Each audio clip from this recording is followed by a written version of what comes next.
Hello everyone. Tonight, we drift back in time to the quiet mist-draped evenings of Edo period Japan. The streets are dim, the lanterns flicker against walls of bamboo and plaster, and in the distance a koto plays a note so soft it might be a dream. The smell of wet earth cedarwood and faintly scorched charcoal curls up into the night air. You're not heading to a party or even a feast. You're going to watch a man make tea. Slowly, silently, with the gravity of someone launching a spaceship. Oh, and you probably won't survive this. Not because it's dangerous unless you count leg cramps from sitting in Caesar, but because this level of calm might just knock you out before the matcha even hits the cup. So, before you get comfortable, take a moment to like the video and subscribe, but only if you genuinely enjoy what I do here. And I'd love to know, where are you listening from, and what time is it for you? Drop it in the comments. Now dim the lights, maybe turn on a fan for that soft background hum, and let's ease into tonight's journey together. You step off the main street and into the quiet margins of Edo. The noise of the city merchants calling out horses clopping by is replaced by something far more subtle. The rhythmic crunch of your sandals on gravel. The occasional breeze catching the sleeve of your kimono. The click of a wooden gate swinging closed behind you. This is not your first visit, but every time it feels like the first. The tea house is set apart from the home nestled near a small pond edged with moss-covered stones. There's no doorbell, no knock, just a small sliding door and a moment of pause where you kneel before entering as if bowing to the spirit of the space itself. Inside, everything is still. The room is about the size of your average Manhattan bathroom, but it holds more serenity than most of the city's yoga studios combined. The air is earthy. Tatami mats line the floor in precisely measured squares. The walls, a mix of clay and wood, absorb the light until you feel like you're inside a painting made entirely of shadows. A single hanging scroll draws your eye. It's written in flowing calligraphy, 3 characters, maybe 4, and your brain decides helpfully that it says something like, "Please silence all cell phones." Of course it doesn't. More likely, it's a seasonal poem about frogs, or the impermanence of plum blossoms. Either way, it sets the mood. Your host enters. Not with a grand gesture or even a word. Just a slow sliding footstep, and a bow so practiced it borders on muscle memory. He's not dressed in anything flashy, simple kimono, tied neatly sleeves, folded back just enough to avoid dipping into anything important. The tea tools are already in place, arranged like a minimalist Instagram flat lay from the 1600s. There's the chawan, or tea bowl. The chasen, a delicate bamboo whisk that looks like it might snap if you look at it wrong. And the chashaku, a slender scoop carved from a single piece of bamboo. The kettle, made of iron and puffing steam like a dragon with asthma, rests in a sunken hearth at the center. This is shanoyu, the Japanese tea ceremony. But to call it a ceremony is a bit misleading. There's no chanting, no incense, well, sometimes, and definitely no applause at the end.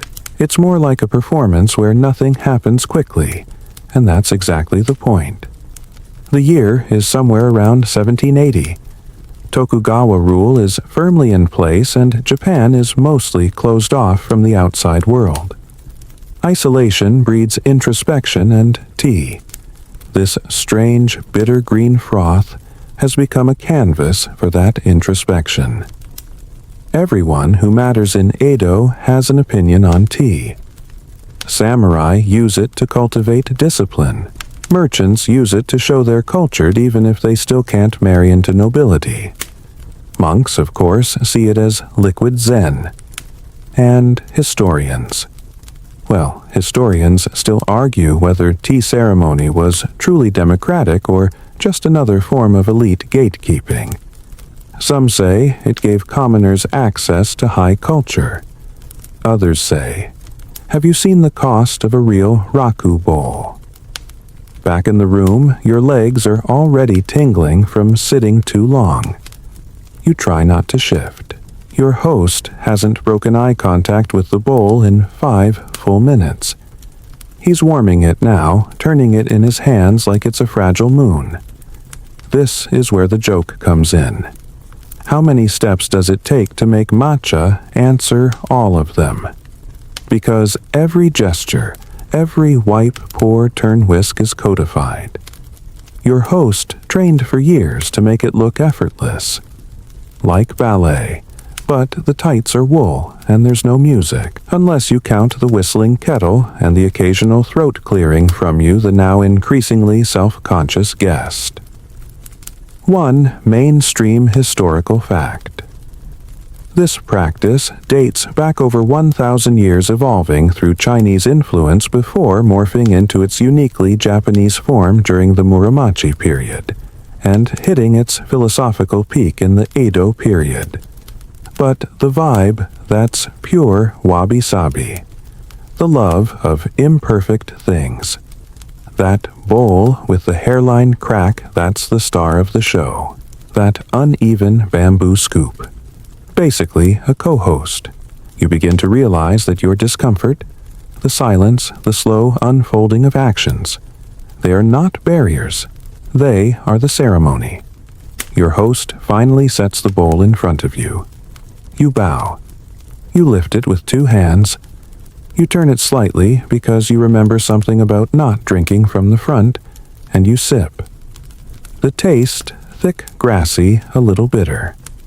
Like lawn clippings with prestige, but the warmth hits your belly like a hug you didn't know you needed. You look up. Your host doesn't smile, he just nods. And somehow that's better. You sit there still feeling the lingering warmth of the tea trickle down your chest, and now comes the hard part, doing absolutely nothing while appearing deeply enlightened. It's one of those moments when you start to wonder whether your face is being appropriately serene. Should your eyebrows be more relaxed? Should you look like you just remembered a haiku from your childhood? Your host, meanwhile, is a study in composure. The sleeves of his kimono barely move as he clears the tea, implements each gesture an echo of generations past. You're watching a performance, but not for applause, for continuity. This is the way of tea as refined in the Edo period, and it's not just a cozy tradition. It's a full-blown lifestyle commitment. You're in the presence of someone who probably practices for hours a day, not to win medals, but to perfectly wipe a tea bowl with a silk cloth in 3 precise strokes. And he does it without eye rolling, which is frankly more discipline than you can usually summon for folding laundry. It's important to know that your host is very likely of the samurai class. That's right. The same people known for swords and dramatic hairlines also spent centuries perfecting the art of tea. You can't help but imagine some gruff warlord, battle-hardened and grizzled, whispering, "Does the bamboo whisk align with my chai?" This fusion of martial restraint and aesthetic finesse is no accident. During the Edo period, Japan was at peace, and the samurai found themselves with far fewer heads to chop off. So instead, they turned to culture. Calligraphy, poetry, and especially tea were considered noble pursuits, ways to train the mind and preserve the stoic dignity that had once been demonstrated with swords. Mainstream historical fact incoming. During the Edo period, 1603-1868, the Tokugawa shogunate encouraged a rigid class structure. Samurai, unable to engage in trade or farming, leaned into artistic rituals like tea to reaffirm their elite status. Being a refined tea master was almost a political act, it showed. You were educated, restrained, and above the sweaty grind of common work. Your host kneels upright in front of the hearth again, handling the furo, a portable brazier used in summer, or perhaps the ro, a sunken hearth used in colder months. It depends on the season, which in the world of tea is everything. If it's winter, expect deeper bowls to preserve heat.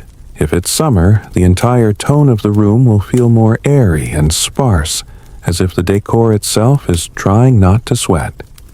Even the utensils change depending on temperature and humidity. Why? Because this is not about function, it's about harmony. One element flows into another. Every object in the room has been selected to complement the mood, the weather, the hour. No pressure. You just have to anticipate the universe's vibe and act accordingly. Your host now presents a second bowl of tea. This one's for him. Yes, in some forms of the ceremony, especially Uchiawase, the mutual harmony version, the host drinks tea too.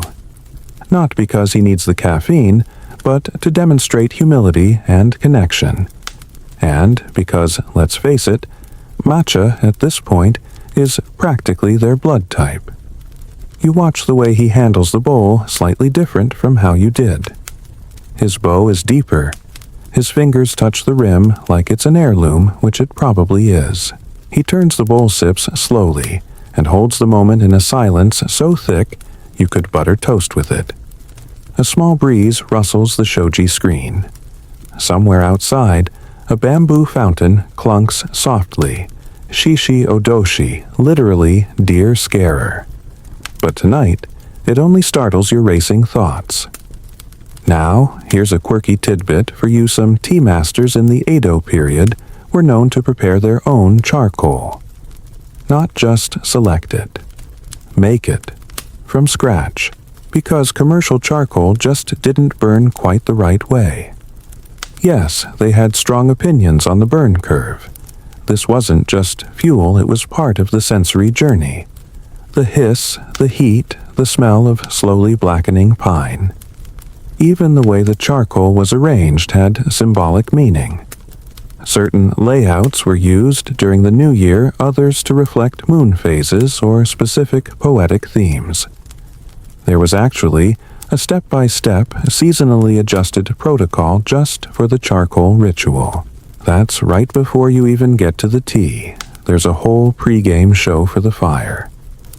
Back to your host, who has just finished his tea and set the bowl down with a quiet clink that somehow feels like a final note in a minimalist symphony. He bows again. You follow suit. It's muscle memory now. Your knees have mostly gone numb, which helps. And here's where things get unexpectedly philosophical. The ceremony isn't about the tea at all. It's about ichigo ichi-e, or one time one meeting, a core concept of the Japanese tea ceremony. It means that this exact moment, these people, this season, this specific breeze through the shoji will never happen again. It's a poetic one-night stand with the universe minus the awkward texting afterward. Historians still argue whether this deep focus on transience was rooted in Zen Buddhism, or born from an anxiety about political change during the shifting sands of Edo society. Some say it was spiritual. Others say it was practical, an artful way to cope with impermanence by ritualizing it. But you just sit there and feel the clock slow. The longer you sit, the more the outside world fades. The tea cools in your belly. The hush becomes your new language. And, for once, doing nothing feels like doing everything. Before your host leaves the room to retrieve more water or another tool, he slides a small wooden ladle, the hishaku, onto the lip of the kettle. It balances just so like a feather on a tightrope. You could almost believe it breathed.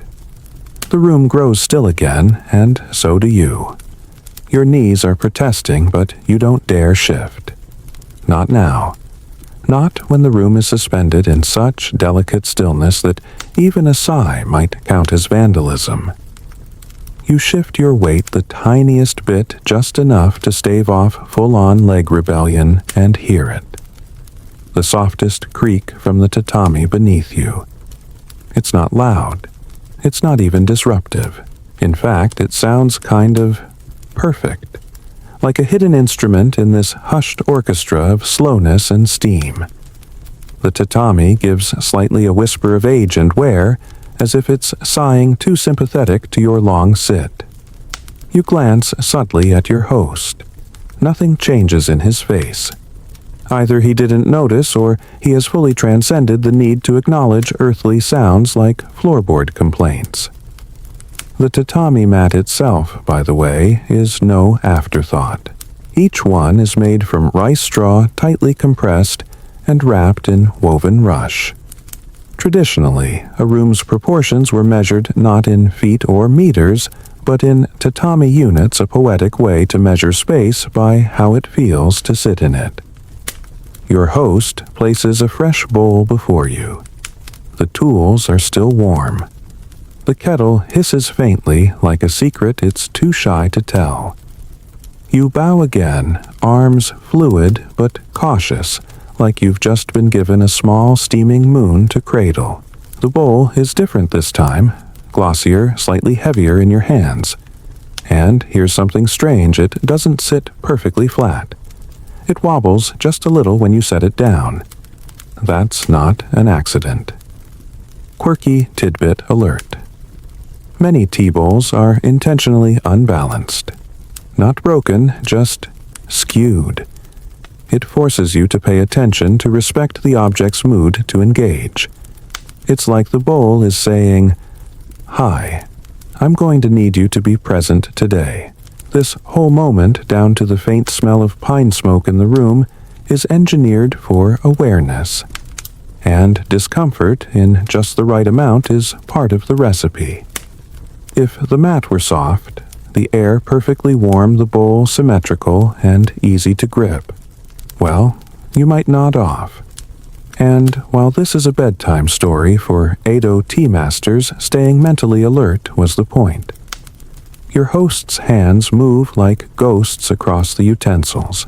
He wipes the natsume, the lacquered tea caddy, with a silk cloth, folding the cloth in half each time with surgical care. And not casually either. There are named techniques for how to fold and wipe. Because of course there are. Mainstream historical fact. The rigid formalism of Edo period tea ceremony was largely codified by disciples of Senno Rikyu, the legendary tea master of the 16th century. Though Rikyu himself died before the Edo period began, his influence carried forward like a stone tossed into still water, rippling through centuries of formality silence and wabi-sabi beauty. It's worth noting that Rikyu famously committed ritual suicide seppuku after falling out of favor with Toyotomi Hideyoshi, a powerful warlord. And yet his ideas survived, even flourished under the peaceful reign of the Tokugawa. Historians still argue whether the intense codification of the tea ceremony in the Edo era honored Rikyu's philosophy or betrayed it. Some believe he advocated for simplicity and spontaneity. Others argue the whole point was to slow down, repeat, refine, and repeat again. Either way, by your time in this tea room, it's all ritualized to the point that even the creak of the tatami feels like it's been planned since the Edo calendar was last updated. The room is a study in soft, contrast-polished wood meets paper screens. Glowing embers meet cool morning air. There's even a tiny vase in the alcove tokonoma holding a single camellia. Its bloom is slightly browning at the edges. That's not neglect. That's aesthetic. Perfect is boring. Fleeting is divine. Outside, a bird chirps once. You wonder if it's part of the soundtrack. Now, your host begins to clean the shawan. Not in a soapy modern way, but with a sense of spiritual reset, a careful rotation, a silent wipe, a respectful return to the mat. Each gesture says, "This moment is done. Let us begin another." And here's something odd you might not expect for many tea practitioners. The soundscape of the room is just as important as the visual setup. The rustle of silk, the pour of water, the hiss of the kettle. These are your ASMR before microphones made it a YouTube genre. That little creak from the tatami earlier. That wasn't a mistake. That was a note. The host now moves to prepare koicha, or thick tea. This is the denser, more intense form of matcha. Think of it as the espresso of tea ceremony. It's less frothy, more syrupy.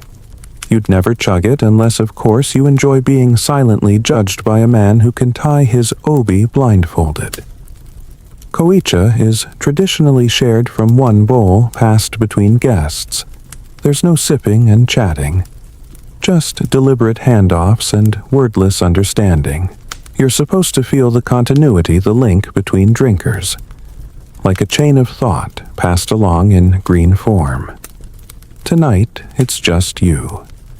But the rhythm holds. The thickness of the tea slows your sip. You almost wince but manage a blank expression that would make your host proud. The bowl is heavier now. Not just literally, it feels weighty, like it contains more than liquid. A moment. A season. An unspoken agreement between you and centuries of people who have done this exact thing. Outside, the wind nudges the sliding door slightly, and your host rises to adjust it. He doesn't rush. He doesn't even stand fully upright. Just a silent glide, a rearrangement of the air. He closes it, kneels, bows once more, and resumes his place. The kettle emits a little puff of steam like it's sighing in agreement. You exhale finally, and the tatami creaks beneath you again, right on cue. You're still holding the bowl, fingers gently wrapped around its warm, irregular surface. The tea's thickness lingers on your tongue like velvet, slightly bitter, but grounding like the taste of earth after rain. You swallow slowly, and for a moment the quiet seems to press in even deeper, as if the room is waiting for something. But no, it's not waiting. It's already arrived. This stillness isn't a pause. It's the whole point. You start to realize that in the world of Edo period tea, silence doesn't just accompany meaning, it is the meaning. It's not the absence of activity. It's the presence of mindful nothing. Your host gently takes the bowl from you. No words, just a bow, and then he turns it slowly in his hands, inspecting it like a precious relic. Which it very well may be. Many tea bowls used during this time weren't just expensive. They were named passed down through generations like royal bloodlines. Some had poetic titles like Evening Mist or Cracked Moon. Yes, they named their dishes. That's the level of emotional investment we're talking about. This bowl, you suspect, has stories it's not telling. As your host begins the cleaning ritual, you're struck again by how controlled every movement is. The silk cloth folds into a perfect square. The fingers turn at exact angles. Even the water is poured in a deliberate arc, with the ladle held at just the right height, not too high to splash, not too low to dribble. Mainstream historical fact. By the mid-Edo period, schools of tea ceremony like the Urasenke Omote Senke and Mushanokoji Senke had fully developed their own styles and lineages. Each school had variations in procedure, tool arrangement, and even how many steps it took to enter the tea room. These weren't just aesthetic choices. They were signs of affiliation, much like different schools of martial arts or calligraphy. The more you learn, the more you realize the tea ceremony isn't a single event. It's a tapestry of interlocking cultures, philosophies, seasonal cues, and family traditions. And nowhere is this clearer than in the chaji, the full multi-hour tea gathering. Yes, what you've just experienced is only the abbreviated version, the chakai, a chaji. That's the tea ceremony's marathon. In Edo, Japan, a formal chaji might begin in the late afternoon and stretch into the evening, covering everything from incense appreciation to a multi-course kaiseki meal culminating in thick tea and delicate sweets. You didn't just attend a chaji, you survived it. Politely, of course. Quirky tidbit. Part of the chaji involved the ritual viewing of charcoal. That's right. Before you even got to sip tea, you would sit in reverent silence while the host displayed pieces of precisely arranged charcoal. You were expected to nod thoughtfully, perhaps murmur a phrase of admiration like, "The placement reflects the softness of the season." Meanwhile, your stomach rumbled, and your legs slowly turned into pickled bamboo shoots. And here's the kicker, guests were often served two different kinds of sweets, dry ones before thin tea, and moist confections before thick tea. The logic dry sweets wouldn't dull the palate for the lighter flavor of yusucha, but thick koicha needed something a little juicier to balance the punch. Edo tea masters weren't just aesthetes, they were dessert scientists. Back in your current moment, your host lifts a small tray from behind the fukurodana, a sort of tiered shelf near the tatami. On it, there's a single piece of yokan, a jellied sweet made from red bean paste, glistening like stained glass in the low light. He sets it before you with a tiny pick carved from bamboo shaped like a leaf. This is not dessert. This is preparation. The sugar is meant to line your senses, making the bitter tea that follows feel richer, more layered. You take a small bite. It's surprisingly dense. Sweet, but not cloying. The texture is like soft clay, and for some reason your mind immediately goes to art class and that one time you accidentally ate glue. You chase the memory away with another bite and offer a polite bow. Again, your host does not speak. Not because he's shy, but because the ceremony speaks for him. The lack of dialogue doesn't feel cold anymore. It feels padded, like your thoughts have somewhere soft to fall. Historians still argue whether the silence of the Edo tea ceremony was influenced more by Zen monasticism or by the increasing censorship of the Tokugawa regime, which discouraged open expression in many forms. Some claim the hush was spiritual. Others think it was social strategy. Speak less, reveal less. Whatever the reason, you feel it working on you. Your internal monologue, usually an all-caps scroll of memes and mild anxieties, is starting to slow. You're not thinking ahead to what comes next. You're just here. Your host returns to the hearth and begins the closing gestures. The lid of the kettle is lifted with a practiced flick. The remaining tools are wiped, folded, and returned to their places. Each movement says goodbye without ever needing words. You begin to feel a quiet kind of melancholy, the kind that settles in just before the credits roll on a film you didn't expect to love this much. The charcoal crackles once softly. The camellia in the alcove seems to sigh. Even the steam from the kettle rises more slowly, as if reluctant to leave the space it's helped warm. You bow once more, deeper this time, maybe even sincerely. Your host returns the gesture, then reaches behind him and pulls out a small wooden box.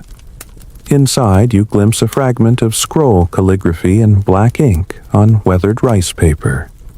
He doesn't unroll it, just shows you a corner, enough to see the brush strokes. enough to know that somewhere in there, someone once wrote something worth preserving for 100 years. Then, without fanfare, he tucks it away again. The lesson. Sometimes not knowing is part of the beauty. You shuffle your feet, just slightly careful not to make another sound louder than a moth's wing. The ceremony has ended, but the atmosphere clings to you like incense smoke in old cloth. The room isn't louder, but it feels quieter, emptied of movement, but still vibrating with meaning like a bell that's just stopped ringing. Your host places the final utensil down with the softness of a snowfall. Then he bows deeply, a movement so smooth it almost melts into the floor. You return the gesture with less grace, more stiffness. Your legs have not yet forgiven you. And now you wait. Because in this world, Edo period Japan, it's not polite to stand up and march out. You sit for a while longer. You breathe in the scent of tatami, damp ash, faint sandalwood. The moment is not over until the host invites it to be. Outside, there's the faint rustle of bamboo in the breeze. You imagine someone back in the city, some bureaucrat or merchant's apprentice barking orders or tallying ledgers. Meanwhile, here you are in a space where nothing has been said, and yet everything has been communicated. Mainstream historical fact. During the Edo period, particularly under Tokugawa rule, the tea ceremony wasn't merely a cultural pastime, it was a tool of social hierarchy and control. Samurai lords, wealthy merchants, and officials used it as a means of displaying refinement and discipline. Attending or hosting a proper chaji wasn't just about aesthetics, it was a political act, a performance of one's cultivated mind and steady hand. But that wasn't the only game in town.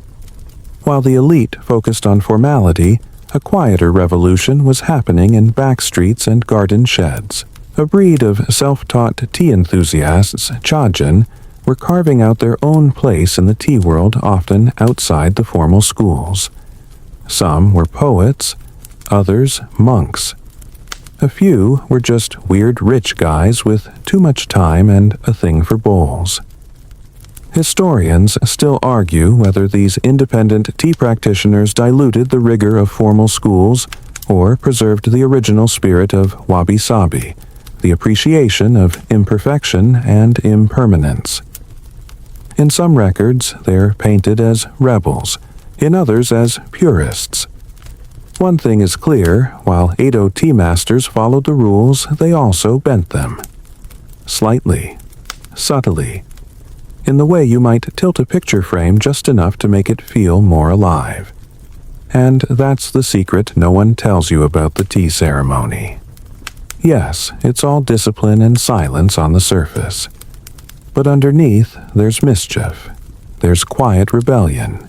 You lean forward slightly and catch sight of a scroll tucked into the alcove, the kakemono chosen for today's gathering. It bears a single calligraphic phrase. You can't read it, but you know from your host's smirk that it probably says something both profound and cheeky. Possibly something like the frog knows the pond by silence. Or maybe don't eat all the yokin. There's a long tradition of mixing seriousness with play in Japanese aesthetics. Tea rooms were often designed with hidden references, mai tait, or playful allusions to classical poetry or seasonal metaphors. One bamboo ladle might echo a warrior's story. Another might reference a verse about melting snow. And, unless you'd read the same obscure texts from 300 years ago, you'd never know. Quirky tidbit. Some Edo period tea masters would intentionally place a single out-of-place object in their tea room, a rustic cup among polished ones, or a pine needle stuck between tatami. It was called a hintu, a hidden clue. The guest's job to notice it, or not. If you did, you were sharp. If you didn't, well, you were still offered tea, but maybe a smaller piece of yokon. Your host finally rises and gives a nod, your signal that the formal gathering has concluded. But of course, you're not leaving through the front. You rise slowly, very slowly, and turn toward the Nijiriguchi, the tiny crawl-through entrance built specifically for humility. Yes, you came in like a cat burglar, and you'll leave the same way. You kneel before the low square opening. It looks even smaller now that you've been sitting in serenity for an hour. You're not sure if your knees will survive the transition. But you bow again, duck your head, and crawl out into the anteroom. Your host stays behind. No wave, no farewell. Just the sound of the sliding door whispering closed behind you. And suddenly, it's over. Or at least the visible part is. What no one tells you about the tea ceremony is that most of it happens afterward. Not the movements, the meaning. As you walk the narrow stone path back through the garden, the world feels sharper. A single bamboo leaf twitches under a falling droplet, and you stop walking just to watch it. There's a lingering taste of matcha in your mouth, earthy and bitter, with a faint sweetness trying to crawl through. You're still chewing on silence.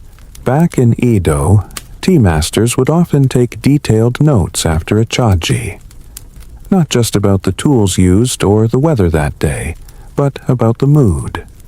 Whether the steam rose the right way.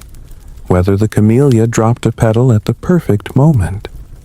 One even recorded whether the sound of rain on the roof had sounded too symmetrical. This is what you've been initiated into. A practice where details rule, where perfection is a trap, where slowness is an art form, and yet there's still more to learn. The tea house you've just left isn't the only type. Throughout Edo, Japan, there were dozens, maybe hundreds of secret tea rooms designed not for social display, but for private meditation. Some were built under homes, some hidden in gardens behind trapdoors. They were personal retreats for tea masters seeking something deeper, less performative, more spiritual. Spaces where there was no guest, no host, just a bowl. A breath, a moment. It said one tea master, after decades of hosting perfect chaji, spent his final years in a shack with no roof. He believed the best tea could only be made under open sky. Now that's commitment, or maybe just really optimistic weather forecasting. You take one last glance behind you. The garden gate creaks shut. A leaf falls. Somewhere, a kettle whistles. You walk slowly now. There's no rush. After the silence of the tea room, even your own footsteps sound like tiny insults. You find yourself stepping more softly, breathing more evenly, almost like you're still inside, still being watched by the hanging scroll and that camellia in the corner. And, truthfully, in a way you are. Once you've sat for tea, the Edo way, the world never looks quite the same again. The garden path leads you past an old wooden fence. Moss grows in soft constellations along the stone base, and the air smells faintly of cedar. You stop for a second to listen, really listen. And for the first time in who knows how long, there's nothing digital humming in your ear. No voice memos. No YouTube playlists. Just the wind, some crows arguing in the distance, and the faint hiss of a kettle still boiling somewhere behind you. That's when you spotted a weathered tea hut tucked near the edge of the garden, almost swallowed by foliage. Not part of the formal structure, just a shadowy little nook with a crooked roof and a bamboo gutter, leading rainwater down into a stone basin. Mainstream historical fact, many Edo period tea masters constructed separate minimalist huts called sowan chashitsu outside their main dwellings. These tiny, rustic tea rooms embodied the aesthetic of wabi, the embrace of poverty, imperfection, and transience. The idea was that the humbler the space, the more sincere the experience. Some huts were barely more than 4 tatami mats, and a roof that leaked on purpose. Because nothing says enlightenment like a soggy sleeve. You crouch slightly to peek through a slatted window. Inside, it's dim. The air feels thick, heavy with the scent of damp wood and old ash. You can imagine someone sitting there for hours alone with nothing but tea, silence, and maybe a cricket or two for company. The walls are uneven. The plaster is cracking in places, but it feels more honest than any palace. This wasn't a place for performance. This was a place for surrender. Quirky tidbit. Some tea masters would intentionally unpolish the floorboards of their huts before guests arrived, scuffing them with ash, or rubbing them with rough cloths so they didn't appear too clean. Cleanliness was important, but too much shine reeked of ego. In fact, one tea scholar was known for using a cracked water jar that had once been rejected by a wealthy lord. His reason: the crack lets the tea breathe. You step back from the window, half expecting to see a spirit crouched in the shadows. Not a scary one, more like an ancient monk with a broom and a sly smirk. The kind of ghost who'd serve you tea, tell you nothing, and then vanish just before you could thank him. And now, back to the path. You find yourself walking more slowly again, hands tucked behind your back like you've aged a few centuries in the last hour. In a good way, like your bones have earned their right to ache a little. You remember what you've heard about how tea masters in the Edo period trained. It wasn't all sipping and sitting. It was sweeping, cutting bamboo, hauling water, learning to fold cloth a dozen ways without breaking the symmetry. Before you could serve tea, you had to master the dull. The beautiful dull. Historians still argue whether this emphasis on domestic tasks was a subtle rebellion against the feudal hierarchy or simply a holdover from Zen monastic training. Either way, the result was the same: a culture where the most exalted tea master might spend half his day arranging charcoal and scrubbing a kettle. You try to imagine the modern equivalent. A 5-star chef who refuses to cook until he's first cleaned the floors of the kitchen with a bamboo broom he whittled himself. It's admirable, exhausting, and kind of brilliant. Now the path curves toward a gate. It's slightly ajar, creaking softly in the wind like a half-whispered invitation.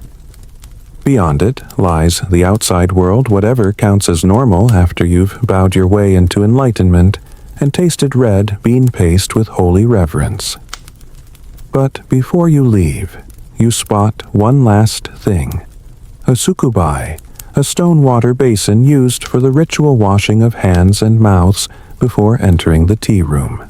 It's placed so low you have to crouch to use it, reinforcing the theme of humility.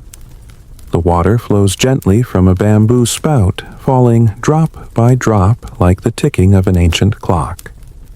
You bend down, dip your hands in, and splash a little onto your face. The cold bites, then fades, leaving only clarity. And there it is again. That feeling.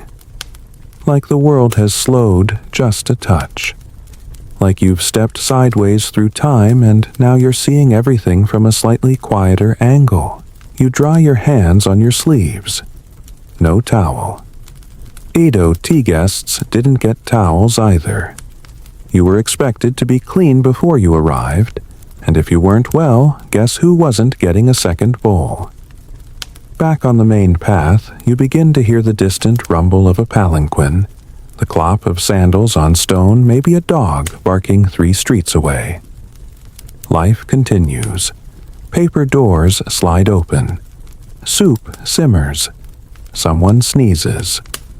But for you, time still drips like that bamboo spout, slower than before. measured, present. Remember that tea master who built a hut with no walls and held ceremonies at dawn, so the first light of day served as his decoration. He once said the perfect tea gathering was one where everyone forgot what they were doing halfway through. Not because they were distracted, but because they were so there. You walk toward the city now, shoulders a little looser, heartbeat slower. The road is the same, but you are not. Somewhere in your bones, the rhythm of tea remains. You make your way back into the waking world of Edo, well, the bustling part of it anyway. Gone is the hush of straw mats and single camellias. Now it's wooden geta clacking on flagstones, paper lanterns swaying overhead, and the scent of grilled fish floating from a distant vendor's stall. You pass a pair of merchants deep in conversation waving abacuses like weapons. Life has picked up again, full volume. And yet, something about it all feels different now, slower, like it's been run through a silk filter. You've stepped out of the silence, but it's still clinging to your sleeves. As you move down the street, your thoughts turn to the quiet people behind the quietest rituals, the tea masters themselves. What kind of person devotes their entire life to folding cloths, just so grinding matcha by hand, and waiting for steam to rise in exactly the right shape? Turns out some of them were saints. Some were lunatics, and some were a bit of both. Mainstream historical fact. Edo period tea masters often came from the samurai class, especially those no longer serving in military roles. Practicing tea became a form of intellectual and cultural refinement, one that emphasized control, composure, and mastery of subtlety over brute force. Tea wasn't just for monks anymore. It was a path for former warriors looking to sharpen their minds instead of their blades. And yet the line between refined artist and eccentric hermit was blurry. Take Furuta Oraibe, a warlord turned tea master whose designs leaned toward the wild and warped. Oraibe-ware pottery looks like it was made during an earthquake and then blessed by a raccoon. Sharp corners, irregular glazes, colors no one had the courage to use before, greens like wet moss strips that looked accidental but absolutely weren't. Quirky tidbit Oraibe once designed a tea bowl that was intentionally lopsided, glazed only on one side, and embedded with small pebbles. When asked why, he reportedly said, "A perfect bowl is boring. A strange bowl tells stories." Yeah, that guy wouldn't last 5 minutes on a cooking show, but in the tea room legend. Of course, not every tea master was a former general with a flair for pottery chaos. Many were quiet scholars raised within the strict traditions of schools like Urasenke, Omotesenke, or Mushano Koji-senke. 3 rival lineages descended from Sen no Rikyu, the great tea reformer. You remember Rikyu, right? The one who took tea from opulent Chinese porcelain palaces and shoved it into a mud hut with 1 flower and no snacks. His legacy shaped the entire Edo tea culture. And his disciples, well, they took his teachings and ran in very different directions. Historians still argue whether these divisions into separate tea schools were driven more by philosophical differences or by good old-fashioned ego.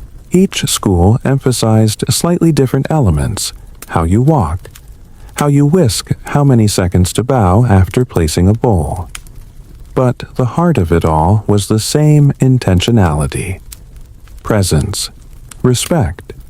You picture a young tea student, maybe 12 years old, spending 2 years just learning how to enter a room properly.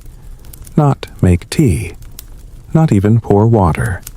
Just how to slide a door without making a sound, and lower your knees without looking like a drunk uncle. It's not punishment. It's training. For everything. There's a story about a tea master who told his student, "Make tea like you breathe," thoughtfully but without effort. The student asked, "How long will that take?" The teacher replied, "Only your whole life." Classic. You round a corner and nearly bump into a delivery boy carrying a crate full of lacquered tea utensils. He bows apologetically. You bow back instinctively, slower than necessary. He notices. You both smile just a little, because even on the street, Edo has a rhythm. And you, fresh from the Temple of Silence, are finally tuned to it. Somewhere nearby, you catch sight of a tea utensil shop tucked between a rice dealer and a woodblock print seller. The wooden sign creaks softly, painted with characters that mean harmony, respect, purity, tranquility. The 4 core principles of tea, or the Shin-Zen Keijaku. You step inside.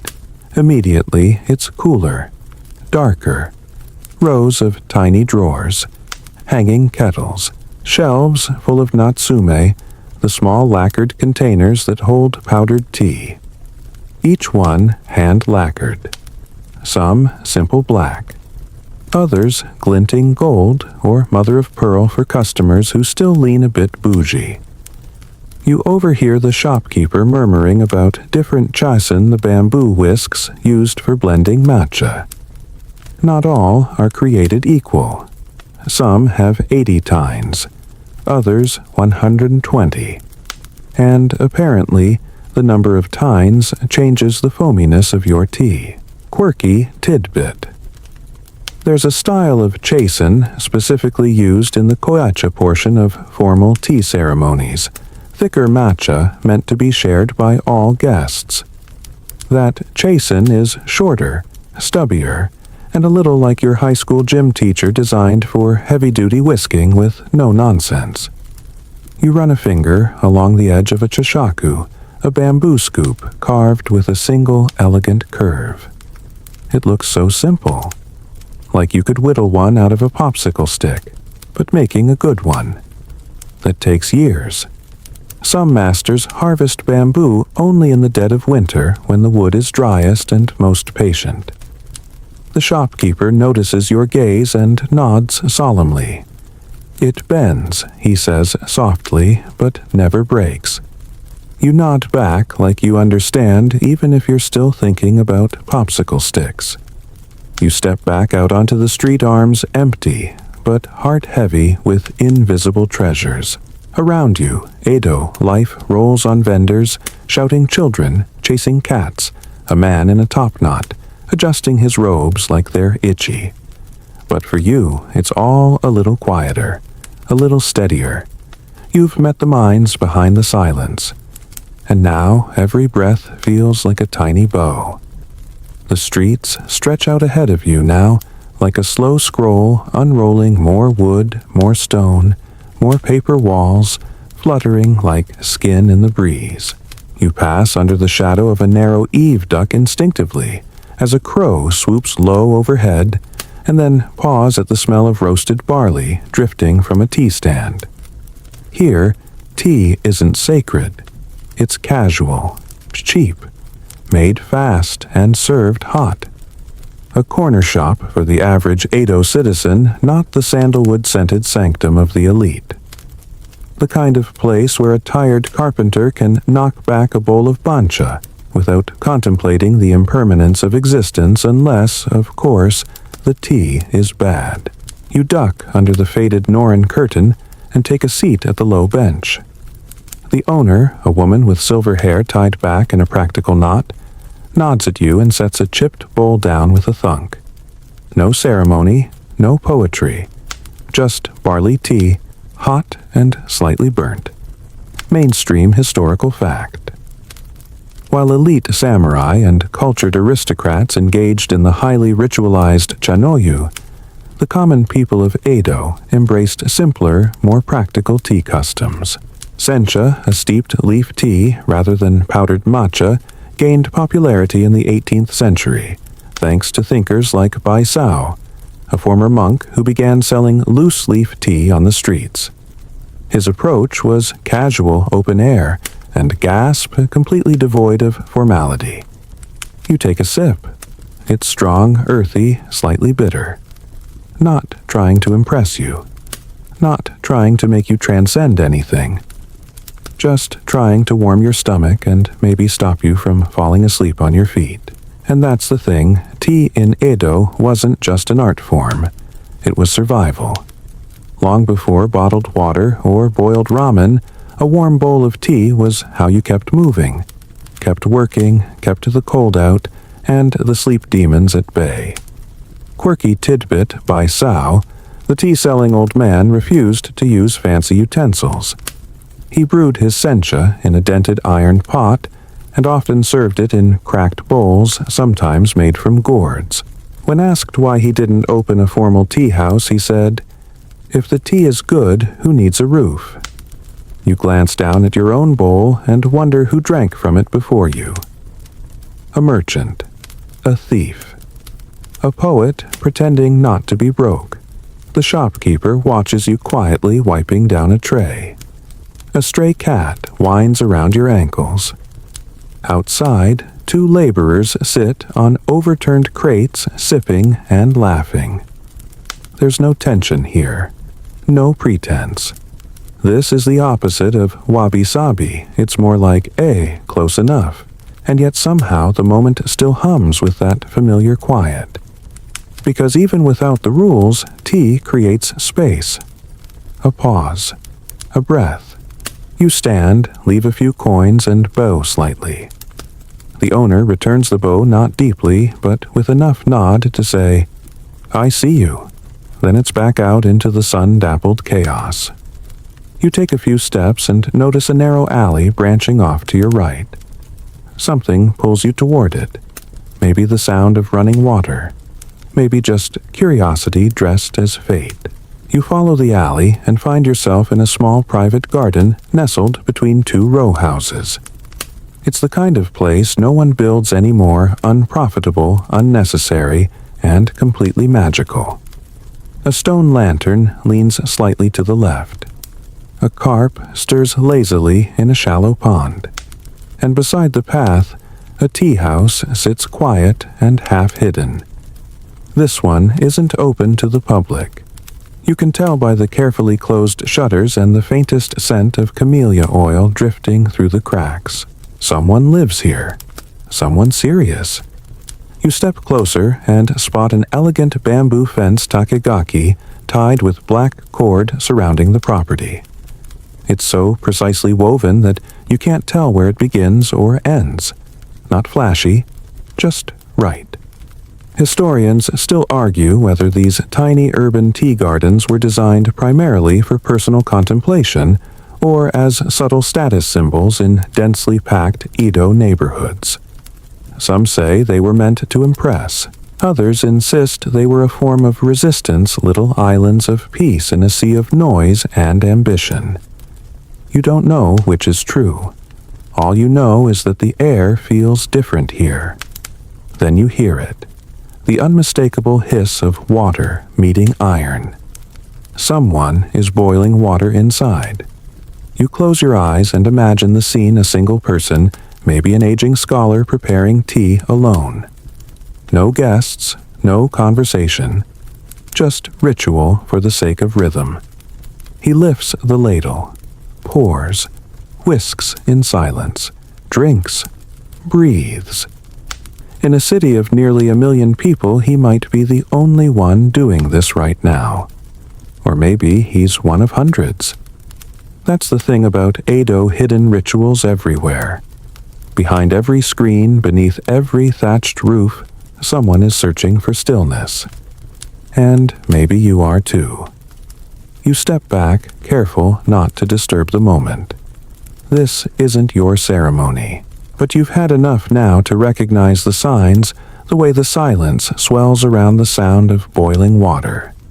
The weight of bamboo fencing the curve of a gourd-shaped window that frames the sky like a painting. You walk away softly, retracing your steps. The alley opens back into the main street where a rickshaw rumbles by and someone haggles loudly over fish prices. The contrast is startling, like waking up too fast. But here's the strange part. It doesn't bother you. The noise, the clamor, the sweat of daily life, it all has a place now. It's not an interruption. It's the other half of the rhythm. Just like in tea, where you pause before you pour, where you clean before you serve, where the silence is not the absence of sound, but the frame around it. You keep walking. And whether you're heading toward a palace or a shack, a garden or a gutter, there will be tea there, poured by a master, sold by a monk, or slung from a roadside stall by someone who just knows how to boil water. In Edo, tea is everywhere. And so for now are you. By now, you walk the streets of Edo like you've always belonged here. There's a soft confidence in your stride, a kind of slow, sleepy swagger, earned only by those who've bowed to a bamboo scoop and meant it. The city pulses around you, but your breath stays even. Tea has rewired your nervous system. You pass a shrine with a fox statue peering from behind stone lanterns. Someone's left a cup of tea at its base, still steaming. A quiet offering. You nod in silent approval, though you're pretty sure foxes prefer fried tofu. The path slopes gently uphill. Each step feels slower than the last, not from exhaustion, but from something heavier, curiosity. Or maybe reverence. Ahead lies a structure that's whispered about among Edo's elite, like it's a riddle with no punchline, the Hiroma or large tea room. This isn't your intimate 4.5 mat sanctuary. No, this is the imperial version. Spacious, ornate, controlled like a ballet, but with kettles and fans instead of tutus. You round the bend, and there it is, a sprawling estate with a wide veranda rock garden raked into stormy waves, and twin sliding doors open just enough to tempt the imagination. A servant greets you wordlessly, bows, and motions you inside. No speaking, just sandals off back straight socks across smooth wooden floors. You know the drill. Inside it's cooler. Still, a few guests sit already on the tatami spaced apart in perfect asymmetry, like a breathing painting. And here it is, the Hiroma. 7.5 mats, maybe more. Generous ceiling height. The kind of room where you don't just serve tea, you stage a performance. Your host is already at work. Mainstream historical fact. During the Edo period, larger tea rooms like the Hiroma were favored by wealthy daimyo and high-ranking samurai for grander tea ceremonies that included poetry readings, incense games, and even discussions of military strategy, all under the guise of refined cultural practice. These gatherings were as much about power as they were about peace. You watch the host approach the hearth row set into the floor for winter use and begin the procedure. Not rushed, not robotic, but with the kind of practiced grace that makes you feel like time has thinned around the edges. There's a second guest, an elderly man with a slight tremor in his hands, but he bows with more poise than any court official you've seen. And a third, a woman with ink-stained fingertips, possibly a calligrapher. She studies every movement with quiet precision, as if she's mentally translating each gesture into brush strokes. You sit. The room absorbs you like a sponge. The host lifts the ladle, steam curling upward in tiny tendrils that vanish before reaching the beams overhead. He purifies the tea scoop with a flick that seems casual, but you now know is anything but. Quirky tidbit. In larger ceremonies, hosts often commissioned specially designed kakemono hanging scrolls just for the event, with calligraphy that matched the season, the guest list, or even the phase of the moon. There were even secret scroll wars where rival hosts would try to one-up each other with obscure Zen quotes or avant-garde brush techniques. And today's scroll, a single word, mu. Nothingness. A bold choice. Like showing up to a poetry slam and reciting absolute silence. The tea itself is prepared slowly. The chasen rotates in 3 precise arcs. The host's sleeve falls back just enough to reveal a family crest. You wonder if it's intentional. Of course it is. As the first bowl is offered, you lean forward and bow. But unlike earlier ceremonies, this one is not private. Your actions are watched. Judged, maybe. Not harshly, but with interest. In the Hiroma tea is theater, and you're part of the show. Historians still argue whether these large-scale ceremonies diluted the purity of tea culture, or expanded its influence through spectacle and diplomacy. Some say they marked the beginning of tea's decline into performance. Others argue they kept it alive, relevant, and flexible. Either way, you're sipping from the middle of that contradiction now. The matcha is rich, thicker than before. The foam clings to the lip of the bowl like moss on a stone. You rotate it, bow sip. You do not speak. No one does until the bowl returns to the host. He wipes it clean with the same reverence as if it held moonlight. Then he speaks. Thank you for your breath. That's it. Not your presence. Not your money. Not your attendance. Your breath. And you realize this whole ceremony, every movement and silence, every shared glance and invisible cue, it's all a meditation on existing together. In rhythm. In peace. Not bad for a glorified cup of green powder. As the ceremony winds down, the guests remain seated. No one bolts for the exit. No one checks a watch. You hear only the soft rustle of a kimono sleeve, the distant clack of bamboo outside in the wind, and your own heart slowing to match the pace of the room. You're offered a sweet. This time, a hand-molded chrysanthemum with a red bean center.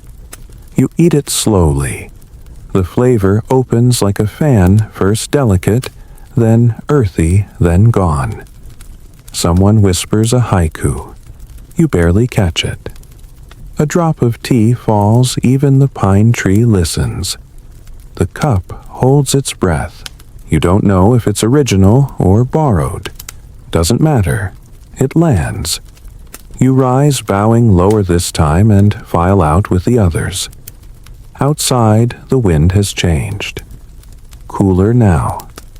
Twilight whispers behind the clouds. You walk downhill in silence, your feet barely touching the path, like the whole ceremony is still happening. Because it is. Once tea enters you, it doesn't really leave. It just settles. The light is gentler now, as if the sun too has been softened by tea. You walk slowly, not because you're tired, but because speed seems disrespectful somehow, like running through a temple or skipping a lullaby. The Hiroma still lingers in your bones. Every step echoes with that phrase, "Thank you for your breath." As you descend toward the older part of the city, the roofs get lower and the alleyways narrower. Fewer scrolls on the walls here. More laundry lines and rice pots. Edo's beating heart lives in this part of town, bustling but human-sized. You're heading toward the homes of the lesser-known tea masters now. Not the aristocrats or the nobles. These are the quiet ones. The ghost-level practitioners. You round a bend and find yourself at a small wooden house, unassuming, slightly slumped at one corner like it's sighing with age. No gate, no guards, just a simple wooden sign hanging slightly crooked. If you can read it, it says something like ash and steam. You knock, but lightly. This place doesn't announce itself. A moment passes. Then the door slides open just enough to show a face. An older man, wiry with eyebrows like storm clouds and hands that look permanently stained with charcoal. He doesn't smile, but his eyes do that twinkly thing you've seen in stories but didn't know was real. He steps aside and lets you in with a single nod. The air inside is warm and smells like pine ink and a hint of roasted rice. The walls are bare, no scrolls, no gold dust, just shelves stacked with clay bowls, a bamboo ladle leaning in a corner, and an iron kettle already murmuring on the hearth. Mainstream historical fact. While the grand schools of tea like Urasenki and Omotesenka formalized much of the tea ceremony's structure during the Edo period, many unaffiliated or self-taught practitioners, often monks, hermits, or former samurai, practiced their own stripped-down versions of the ritual. Some called it wabi-cha no cha, the tea of the tealess. The man gestures to a cushion. You sit. No small talk, not even an introduction. This is a house of doing, not explaining. He places a small clay bowl in front of you. No lacquer, no gold, just earth, dark and rough and still holding the fingerprints of its maker. The matcha is thick, almost defiant.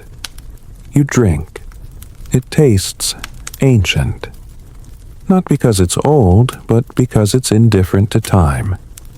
This tea doesn't care if you like it. It's just being itself. You respect that. You glance around. There's something scribbled on the wall in charcoal. A quote, maybe.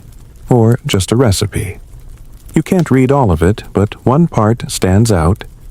If the water sings, do not interrupt. A house rule, probably. He refills your bowl without a word. You sip again. Quirky tidbit. Some tea masters during the Edo period were borderline anarchists rejecting not only political hierarchies, but also aesthetic conventions. One such eccentric, known only as Tanaka of the damp sleeve, was infamous for never wiping his ladle, claiming the residual drops added sabi or the beauty of age to the tea. He was banned from at least 3 schools, and reportedly died with his sleeve still wet. You think about that as your host moves through the room. No fanfare, just water heat movement. You notice he doesn't whisk the tea like others. He stirs it slowly, like coaxing something to wake. You're not sure if it's a mistake or his personal spin. Either way, it works. You lean back slightly. Not enough to seem rude, just enough to take it all in. There's a kettle in the corner that's been repaired with iron staples. You can see the seams. It's not hidden. It's highlighted. That's Edo tea right there. Not pretending. Just enduring with style. Historians still argue whether these lone wolf tea masters influenced mainstream tea culture, or simply existed in parallel like street musicians playing a separate concert beneath a palace window. Some say their innovations filtered up. Others believe they were footnotes loved by few and forgotten by history. You're not a historian, though. You're just someone lucky enough to be sipping this tea right now. Eventually, the man finally speaks. "Nothing's missing," he says. You blink. You weren't sure he even knew you were here. He nods toward the bowl in your hands. That's enough. He's not wrong. You stay for another hour, maybe more. You're not watching the sun anymore. You're watching steam. Watching the way it curls, stalls, twists itself into brief dragons and ghosts before vanishing. You ask no questions. Neither does he. At some point, he offers you a rice cracker that tastes like smoke and seaweed. It's delicious in the way old songs are. Simple, satisfying, full of something you can't name. Before you leave, he hands you something small wrapped in cloth. It's a tea scoop, not new, possibly not clean, but perfectly balanced. As you hold it, you feel the indent of his thumb where centuries of use have worn the bamboo down like a river polishing stone. You bow low. He returns it with just a glance. Back outside, the city seems louder, brighter. You blink, adjusting. But something in you has changed. You walk with less noise now, even on cobblestones. Because once you've tasted the tea of no tea, once you've met the master who measures time by kettles, not clocks, you can't really go back. You don't even want to. You keep the tea scoop close tucked into your sleeve like a secret. Not because it's valuable. Not in the gold and guards sense. But in the way a stone from your favorite beach or the first note of a lullaby can be. Meaningful. Quietly irreplaceable. The sun's dipping now. That reddish moment when the world feels both awake and asleep. You wander back through Edo's smaller streets, each one narrower and more peculiar than the last. Lanterns are lighting one by one, casting warm halos over the sliding doors of tea houses, shops, and inns. You catch glimpses of ordinary rituals in motion. A woman sweeping leaves from her doorstep. A child coaxing a stray cat with a sardine tail. A merchant counting coins, miscounting, then sighing dramatically. Edo lives in these small acts. And now you carry one of your own, a tea practice shaped by strangers, steam, and silence. Your feet carry you toward a structure you've passed before, but never entered. A low building, its walls made of clay and bark, nearly disguised by a grove of bamboo. You pause at the gate. There's no signage, no calligraphy, just a subtle symbol carved into the wood, a half circle over a full circle, a moon rising from a bowl. Inside is the domain of the Teishu, the head tea master of a lesser-known school, one that didn't make it into textbooks, but lasted stubbornly across generations, the Moon Bowl School. Obscure, elusive, but highly respected among those who whisper tea instead of writing about it. You enter. And immediately the space feels different. Mainstream historical fact. By the late Edo period, smaller tea schools began to flourish outside the three mainline families, Urasenke, Omotesenke, and Mushinokoji Senke. These micro-schools often adapted regional flavors, seasonal materials, and even family-specific tools. They weren't just offshoots, they were worlds unto themselves. This school, you quickly notice, is obsessed with circles. Circular tatami layout. Round windows. Even the kettle is set into a sunken circular hearth, lined with river stones instead of clay. The effect, you feel like you've wandered into a clock with no hands, just quiet revolutions. The Teishu enters her movements as fluid as rain. Yes, her. You've heard that tea circles were often male-dominated, but that's not a rule written in matcha. Women played a major part in tea's spread, especially in lesser-known lineages and home ceremonies. And this one, she moves like someone who's been steeped in tradition since birth. She nods. No bow. Just mutual understanding. You kneel. Familiar now. The tea implements are already set, but not in the usual geometric arrangement. Here they curve slightly. A ladle laid diagonally. The tea bowl angled as if caught mid-rotation. There's a rhythm to it. Not wrong, just musical. The water sings before it boils. You smile. Quirky tidbit. Some Edo-era tea schools designed their own seasonal tea choreography, where even the manner of opening the lid of the Natsume tea caddy changed with the time of year. Autumn lids might be lifted with the back of the hand as if reluctant to let summer go. Your host begins. The whisk is different, thicker, perhaps carved from cedar. The scent it gives off as it touches the water is surprising, smoky, sharp, faintly lemony. You lean in without meaning to. This is not a repetition of anything you've seen before. The host notices your curiosity and smiles with just the corners of her eyes. She speaks only once, the moon never hurries. You sip, and now you understand. The tea is round, not sweet, not bitter, but balanced. Like someone has edited out every sharp note and left only the warm middle. Your tongue doesn't just taste it, your shoulders do. And then she does something unusual. She brings out a second bowl. No host prepares 2 bowls for a single guest. That's not the way it's done. Unless... She slides the second bowl toward the hearth and taps it once, as if for someone else. A pause. A wait. Then she begins preparing the tea again. Identical movements. Identical care. You say nothing, because suddenly you realize this is the absent guest practice. A rare symbolic form in which the host serves tea to someone not physically present. Maybe a loved one far away. Maybe a teacher who's passed. Maybe even a version of herself from another time. Historians still argue whether these symbolic servings originated as a morning rite or a meditative device. Some call it a Zen practice.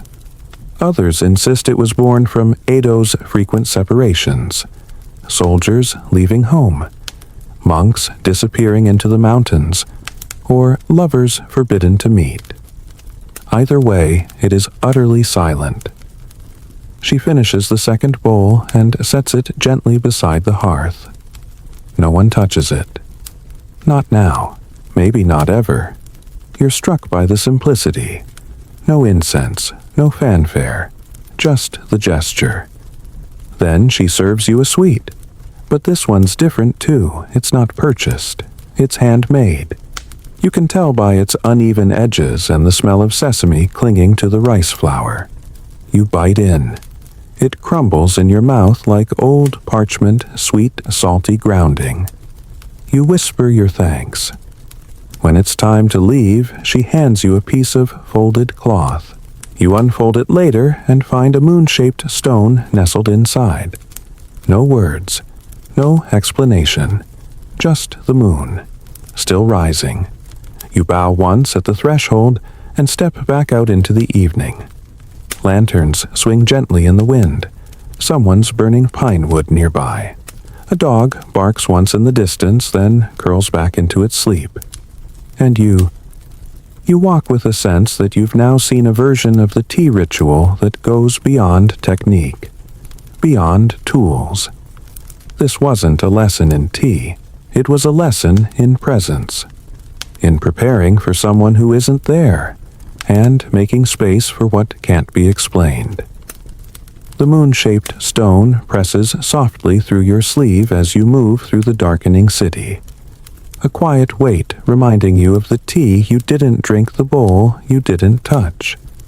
You can still hear the whisper of the Teishu's voice. The moon never hurries. A strange comfort, especially here, as Edo begins to fall asleep around you. You pass a man rolling up a merchant stall, the clatter of wood on wood surprisingly rhythmic.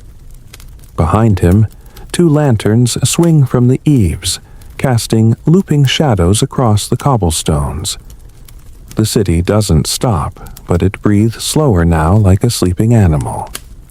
You follow the scent of fresh ink and charcoal to a neighborhood full of shoin zukuri homes, samurai residences, built with clean angles, wide porches, and a subtle air of don't touch anything. It's here, nestled behind a high wooden gate, that you find the house of a samurai turned tea master. He's long gone, of course. Dust doesn't bow.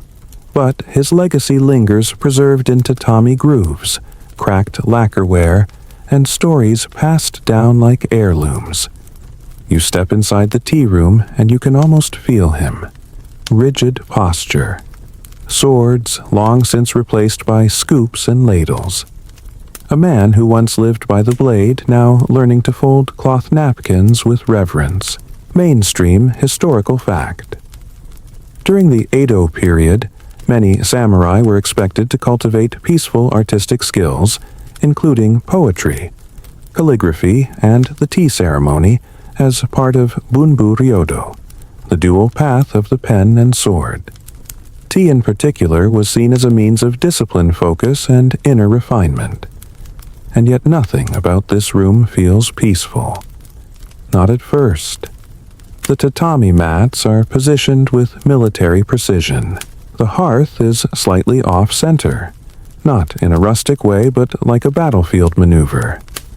A scroll on the wall reads, "Victory is emptiness." Comforting. The host appears from behind a sliding panel. He's older than expected, yet moves with the precise awareness of someone who has spent a lifetime managing both danger and silence. His hands are marked knuckles, gnarled fingertips, scarred, but steady. He sits. So do you. He doesn't pour the water immediately. Instead, he stares at the kettle as if willing it to boil with sheer mental force. Honestly, it almost works. This isn't a soft tea experience. This is warrior tea. He begins. Each gesture is deliberate sharp. The scoop of the tea powder is exact, like weighing gunpowder. The pour of water calculated. You imagine he times it in his head the same way he once timed a draw from his katana. Quirky tidbit. Some former samurai, unable to let go of their battlefield habits, adapted martial movements into their tea rituals. One documented eccentric Arakawa Genji insisted on performing every tea preparation move with a breath pattern used in sword duels, and reportedly corrected guests who slouched by, shouting Zanshin battle awareness. No one's shouting here, but you can feel it. The air is taut, the ceremony less of a meditation and more of a drill. Yet there's grace in it, a beauty that arises not from relaxation but restraint. The tea, when it's finally handed to you, is startling, bitter, bold. Not bitter like medicine, but bitter like a truth you weren't ready for. You sip and feel it shoot straight through your spine like a reminder you're alive. Wake up. He doesn't smile, but his eyes watch you carefully. Not for approval, for clarity. Like he's waiting for you to understand something about yourself, not him. Historians still argue whether these militarized tea practices were a deviation from true tea spirit or simply a natural evolution discipline turned inward instead of outward. Some call it a contradiction. Others argue it was tea in its rawest form, awareness forged through stillness. The session continues. He offers you a square of dried persimmon, chewy sun-withered, and clinging to its last bit of sweetness. You chew slowly, unsure whether to feel comforted or tested. You notice that his tools are older than most, not in a wabi-sabi way. These are relics, perhaps items he carried from post to post in his former life. The tea bowl is chipped in one place but perfectly clean. The whisk bound with black string instead of white. It's subtle, but it feels like armor. At the end of the ceremony, he reaches behind him and retrieves something wrapped in old silk. He opens it carefully as if unveiling a weapon. It's a tea scoop, but carved from horn, not bamboo. The edges are smooth polished by years of use, and the curve is shallower, more like a crescent. He hands it to you with both hands. You hesitate. He nods once. It's yours now, and it's heavier than it looks. You bow. So does he. There's no farewell, just the sound of the kettle cooling, clicking softly like the last moments of a clock. Back outside, the night air feels crisp, cutting, but not unkind. You walk with a new awareness in your limbs, like you've been training without knowing it. You realize now, tea wasn't just about calming the mind. It was about shaping it, like a blade or a poem or a life. And that weight in your sleeve, that scoop. It's not just a tool, it's a memory curved and quiet. You pass a sake shop just as it's closing. The owner nods to you. You nod back. That's all the language required. Somewhere far off a bell rings. Maybe a temple, maybe a clock. Maybe just a reminder that time like tea waits for no one. You wake before the sun, not because you have to know samurai duel or tea master summons await, but because the city itself hums with a kind of pre-dawn stillness that feels too rare to miss. You step outside just as the sky turns that specific shade of ink-washed gray, the one you can't name but that always shows up in old scroll paintings. The streets are slick from a light rain. Wooden gutters trickle gently, and somewhere a rooster performs its overzealous duties for no one in particular. You head uphill this time toward a cluster of temples perched just above the city places where monks sip tea, not as ceremony, but as sustenance, silence, and survival. This morning is reserved for a different kind of tea ritual. One less elegant, more elemental. You arrive at a modest mountain temple, its stone path worn to a shine from centuries of bare feet and sandal treads. Inside, the air smells like damp cedar ink, and something sweetly mineral like wet stone and charcoal ash. A monk greets you with a nod. He says nothing, just gestures toward a back room where tea is prepared, not with bows and scrolls, but with breath. Mainstream historical fact, Zen monks in the Edo period relied heavily on tea for both practical and spiritual reasons. It kept them awake during long meditations, aided digestion during sparse meals, and served as a focus tool for mindfulness practices. Their tea rituals stripped away much of the pageantry found in more formal schools, yet were foundational to the spirit of wabi-cha. The tea room is barely a room. One open wall looks out onto a fog-drenched grove. There's no tokonoma, no scroll. Just a single stone basin carved into the floor filled with spring water so cold your fingers recoil. You sit. The monk works silently, his hands rough and stained with ink. The tools are simple. The bowl has no glaze.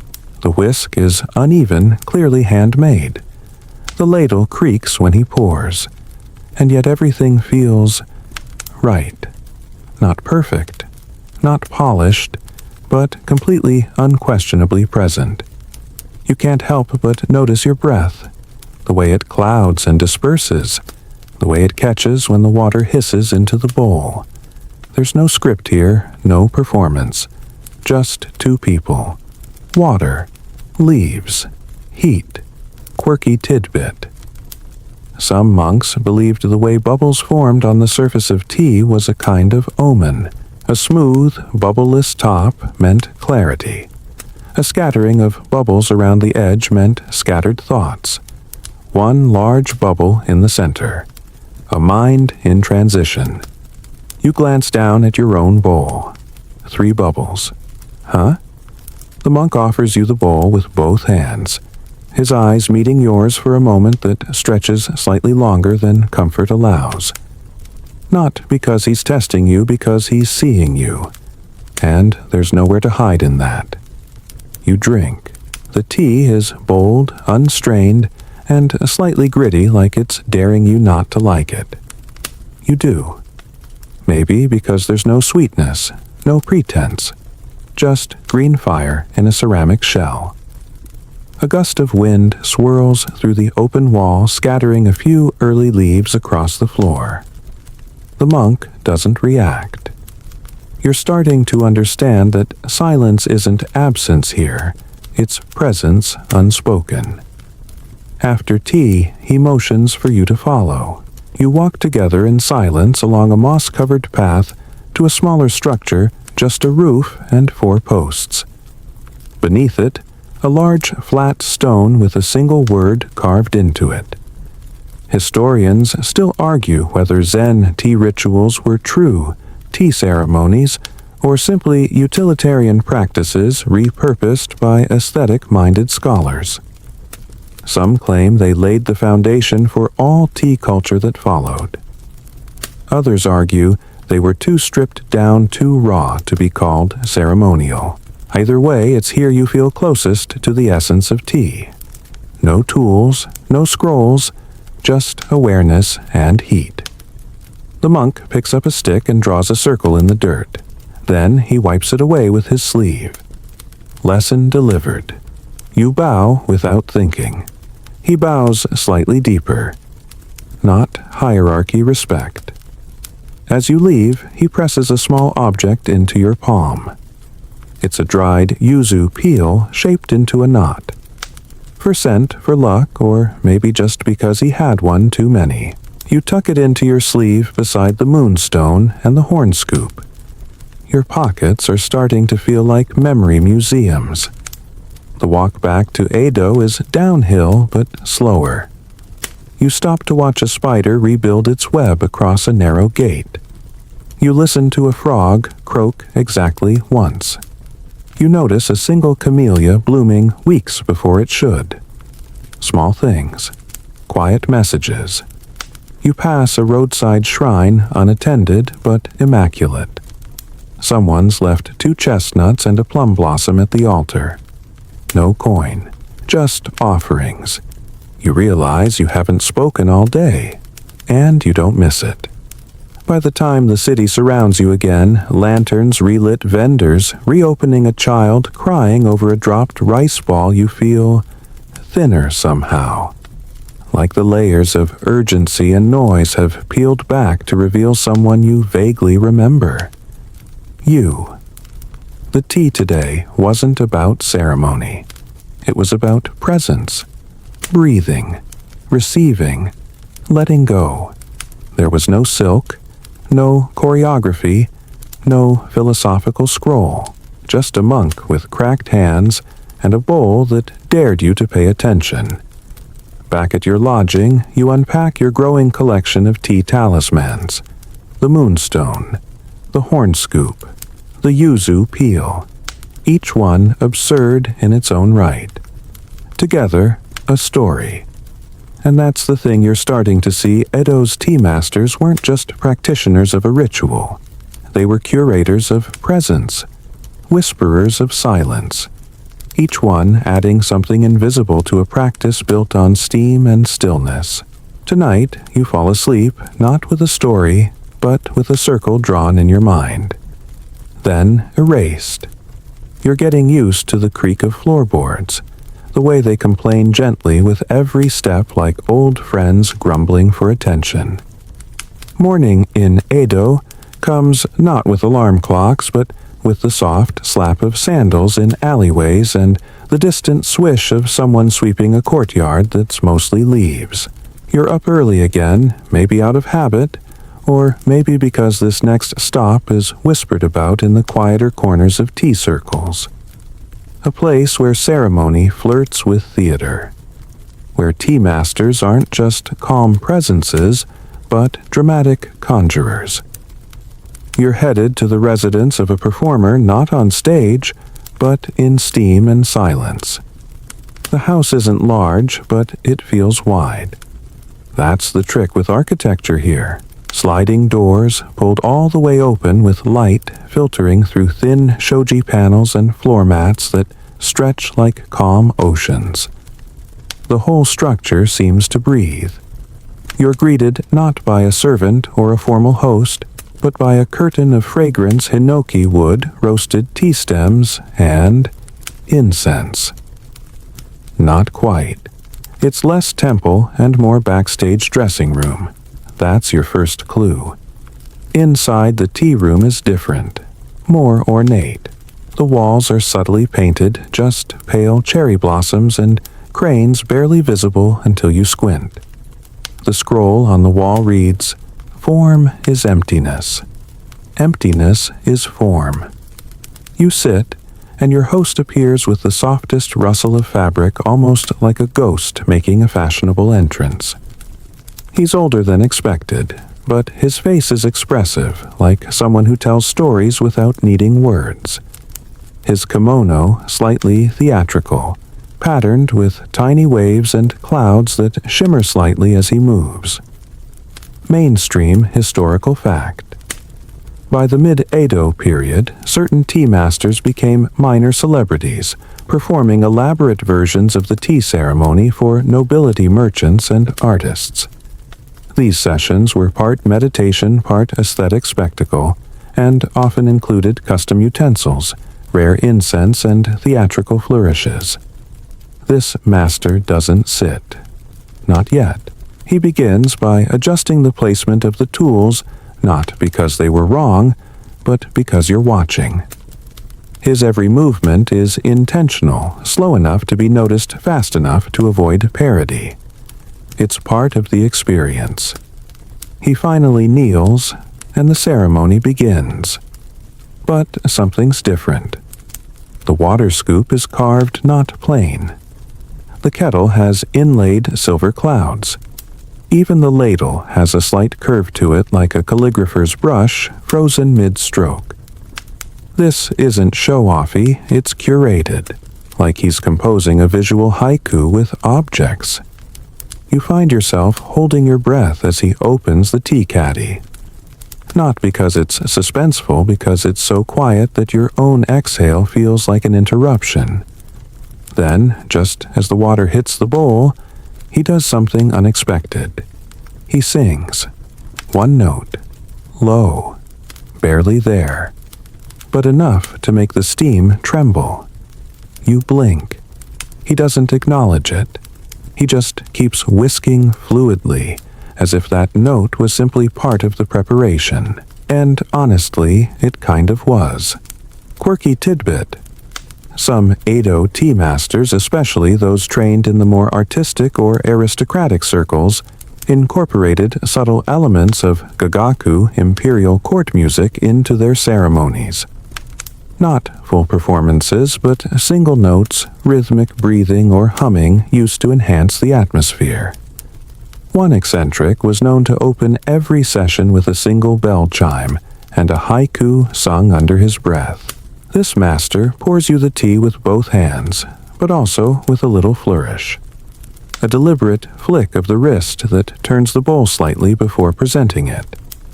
He meets your eyes with a knowing glance, the kind that says, "Yes, I know what I'm doing," and "No, it's not too much." You drink. The tea is velvety deep and faintly floral. Not because of additives, it's the result of perfect preparation. Heat whisking, and just the right amount of powder. Your tongue registers it slowly, like it's been prepped for a scene change. You glance around the room again and notice something new. The shadows. They've shifted. Not with the sun, but with panels that have been adjusted while you were distracted. The light now strikes the scroll differently. The whole room has been restaged without you noticing. Historians still argue whether these theatrical elements in tea were embellishments that diluted the original Zen simplicity, or whether they were evolutions that made the practice more emotionally resonant and personal. Some schools rejected these flourishes as ego. Others saw them as poetry in motion. The ceremony continues. A second bowl is served. This one has gold flecks at the rim, not flashy, just glimmering. You are reminded of fireflies or rain at night under lantern light. Each gesture is part of a larger performance, but it never tips into parody. It's tasteful theater. Tea as immersive art. Your host never speaks, but his eyes do. You feel a conversation unfolding entirely in glances, pauses, and steam spirals. A question, are you present? An answer, almost. At the end, instead of bowing formally, he offers you a fan. Folded. On the paper, a tiny inked symbol, 2 overlapping waves. You unfold it, and the air it stirs feels like the closing breeze of a stage curtain. Scene end. You thank him softly. He nods and vanishes behind the panel again. The only sound left is the gentle clink of tools being washed somewhere out of sight. Outside, Edo has fully awakened. Merchants yell prices, dogs bark at nothing, and the city vibrates with controlled chaos. But you're still carrying that room in your chest. The hush, the harmony, the absurdly gold-flecked tea bowl, and that fan, you tuck it into your sash. It's a keepsake, but also a little reminder that even in silence there's drama. Even in calm there's choreography. Tea doesn't always have to be austere. Sometimes it wears a costume and takes a bow. You blink away sleep as a sparrow lands just inches from your windowsill, eyeing your half-eaten rice ball like it's about to file a formal request. Another day, another silent ritual. But this time you're heading away from the tea houses and temples, past the perfumed quarters, past the merchant stalls, past even the foot traffic. Today you're going rural. It's time to see how tea is born, not brewed, but grown. The road out of Edo winds like an old rope through gentle hills and fields. You walk for hours, sandals tracing muddy patterns on paths carved more by repetition than design. Bamboo groves lean into the breeze. A fox darts across your trail, then vanishes like a rumor. You're heading to a tea farm. Specifically, one owned by a modest family who's been growing tea leaves since the early 1600s, before most of Edo was even paved. They don't wear silk. They don't speak in metaphors. They don't draw circles in the dirt. But without them, none of the rituals you've seen could exist.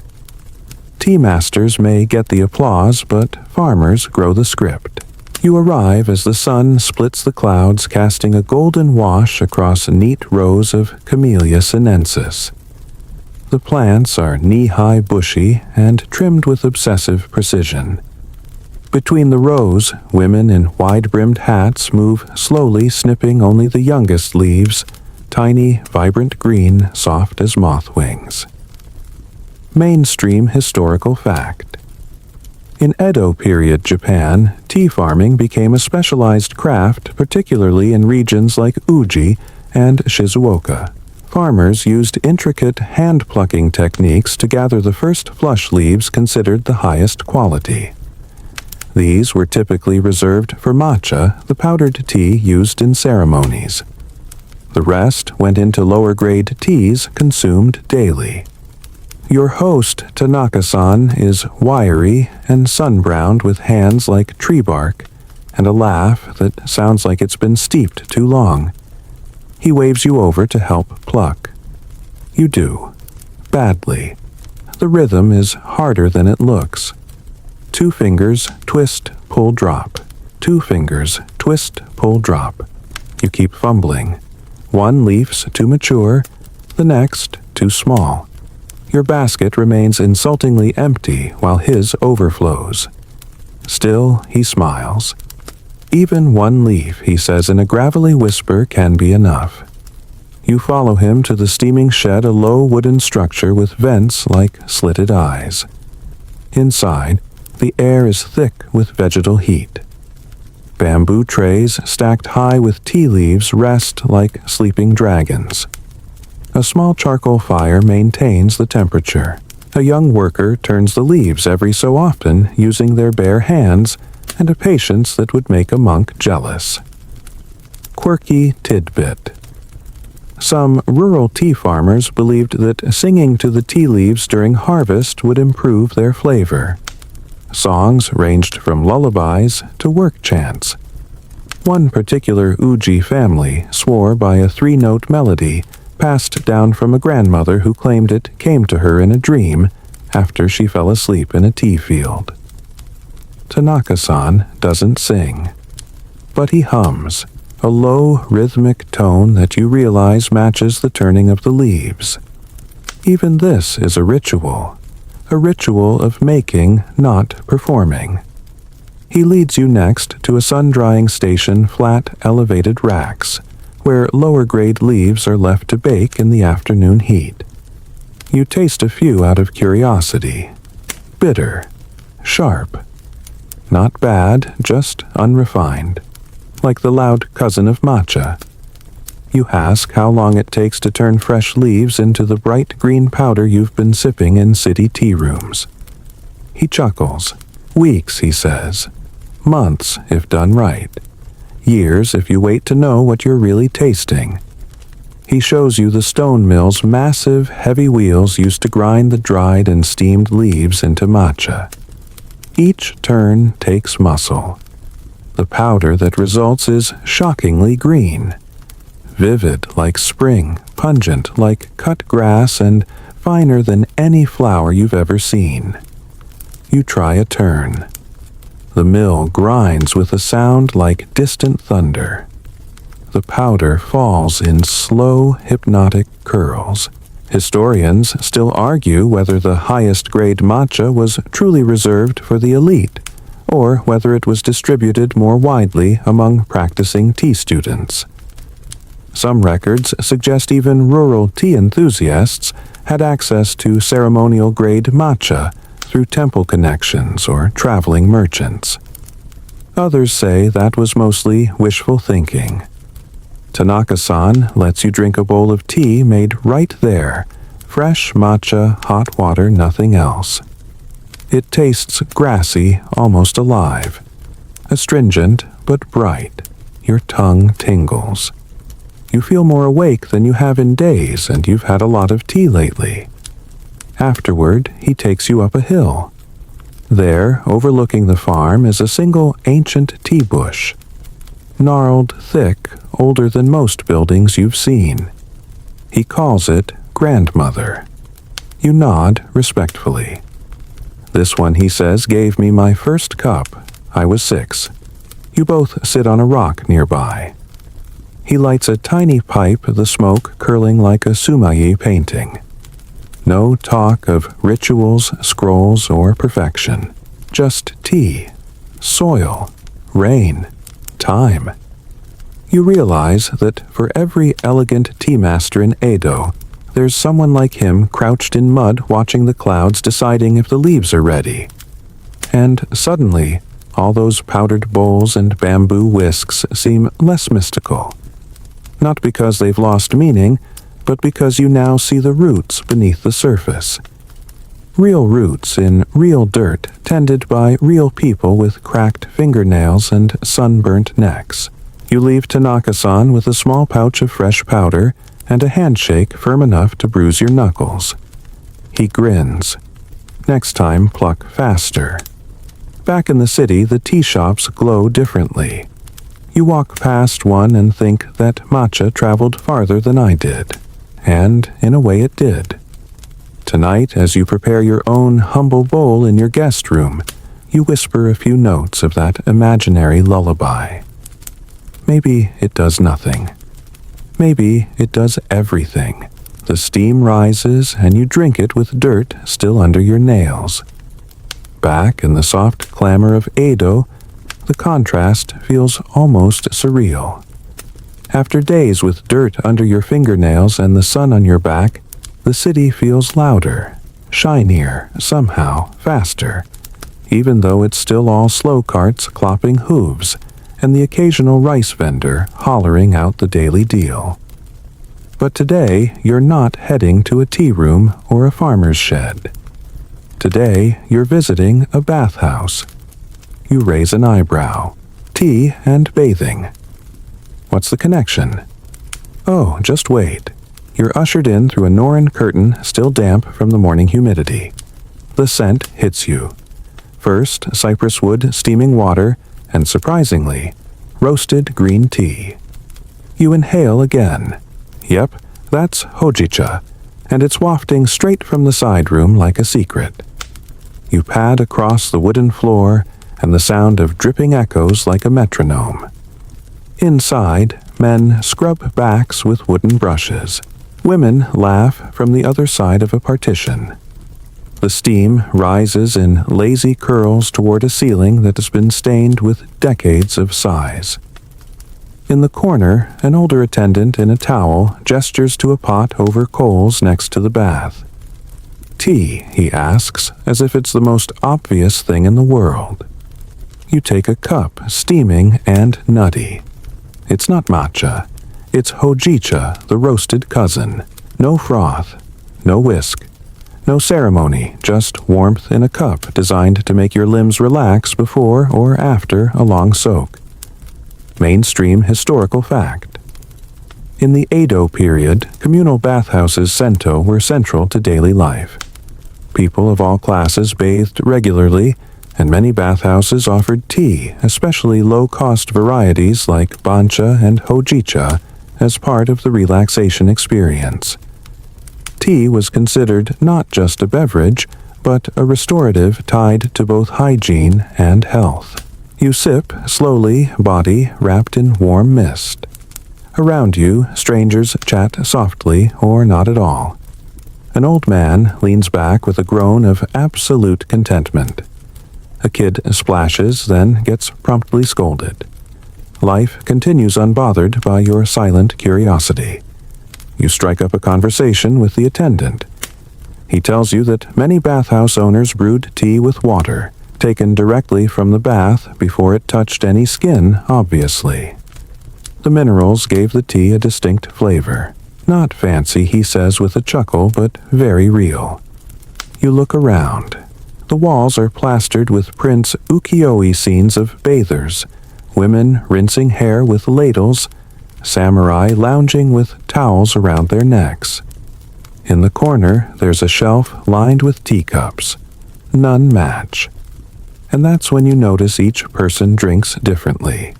One slurps, one sips. One holds the cup with two hands like it's sacred. Another grips it like a sake bottle. No one performs. No one poses.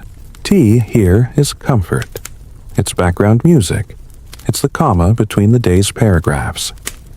Quirky tidbit, some Edo bathhouses offered herbal tea infusions using roasted rice, dried citrus peels, or even powdered kelp depending on the season and the owner's creativity. These brews were claimed to help everything from digestion to melancholy. One particularly eccentric sento added crushed pearl powder to a beauty tea it claimed would make your skin as smooth as tofu. A woman nearby hears you asking questions and chimes in. She says her grandmother used to soak tea leaves directly in the bath water. Makes your skin soft, she insists. You ask if it's true. She shrugs. I never questioned it. That's how I knew it worked.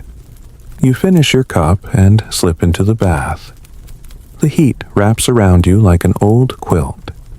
Muscles uncoil. Thoughts soften. And in that moment you get it. This, too, is a ritual. Not sacred, not elaborate, but deeply human. Like scratching your back in just the right spot or sneezing 3 times in a row. It's a pattern of comfort. Historians still argue whether the tea served in sento was seen as medicinal social or simply practical. Some believe it bridged the gap between the ceremonial and the common, offering a taste of ritual to those with no access to proper tea gatherings. Others suggest it was purely economic, a way to keep customers lingering longer and spending more.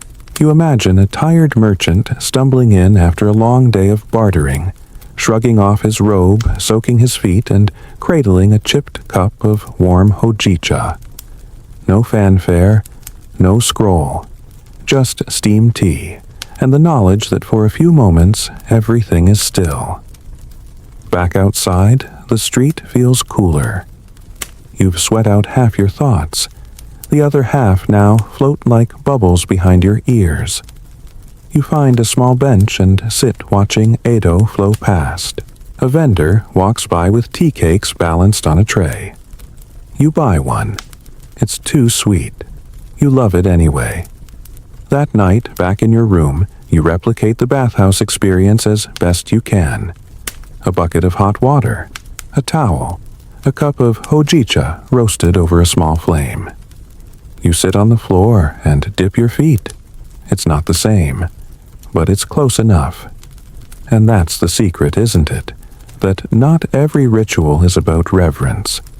Some are about release.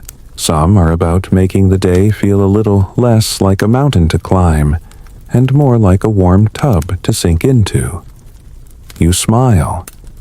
Tomorrow's journey is still a mystery.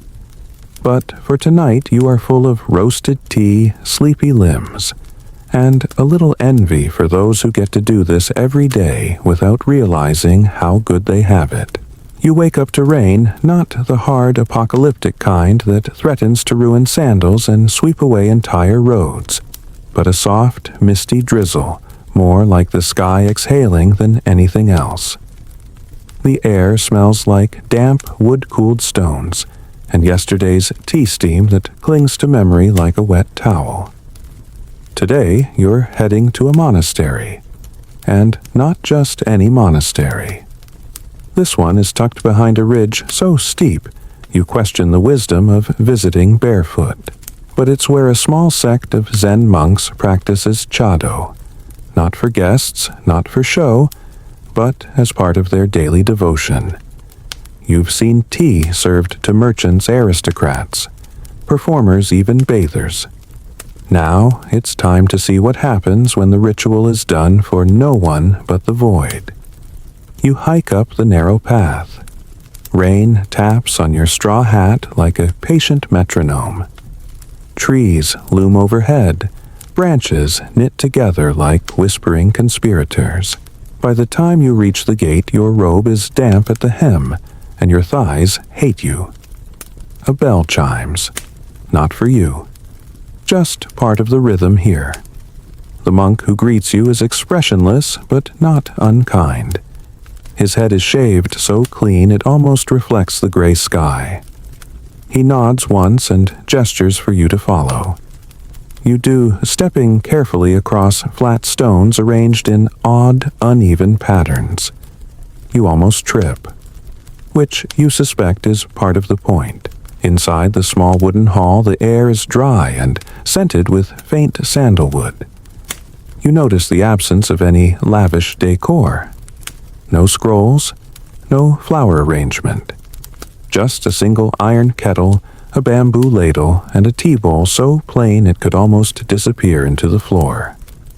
Mainstream historical fact, Zen monks in the Edo period often incorporated tea preparation into their daily meditation routine. For them, chado was a form of moving mindfulness, a way to unify breath motion and awareness.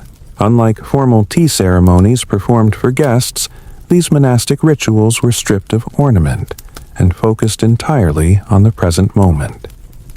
You sit across from the monk. He says nothing, just begins. Water boils slowly. He lifts the kettle with 2 hands, pours into the bowl. Matcha is added without flourish. The whisk moves quick, silent, efficient. You realize he's not showing you how it's done. He's doing it.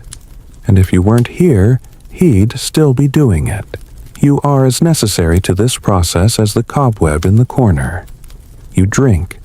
The matcha is thick, slightly bitter, hot enough to remind you it's real. The monk watches you, but not critically. More like someone observing a bird land on a branch. He serves himself next.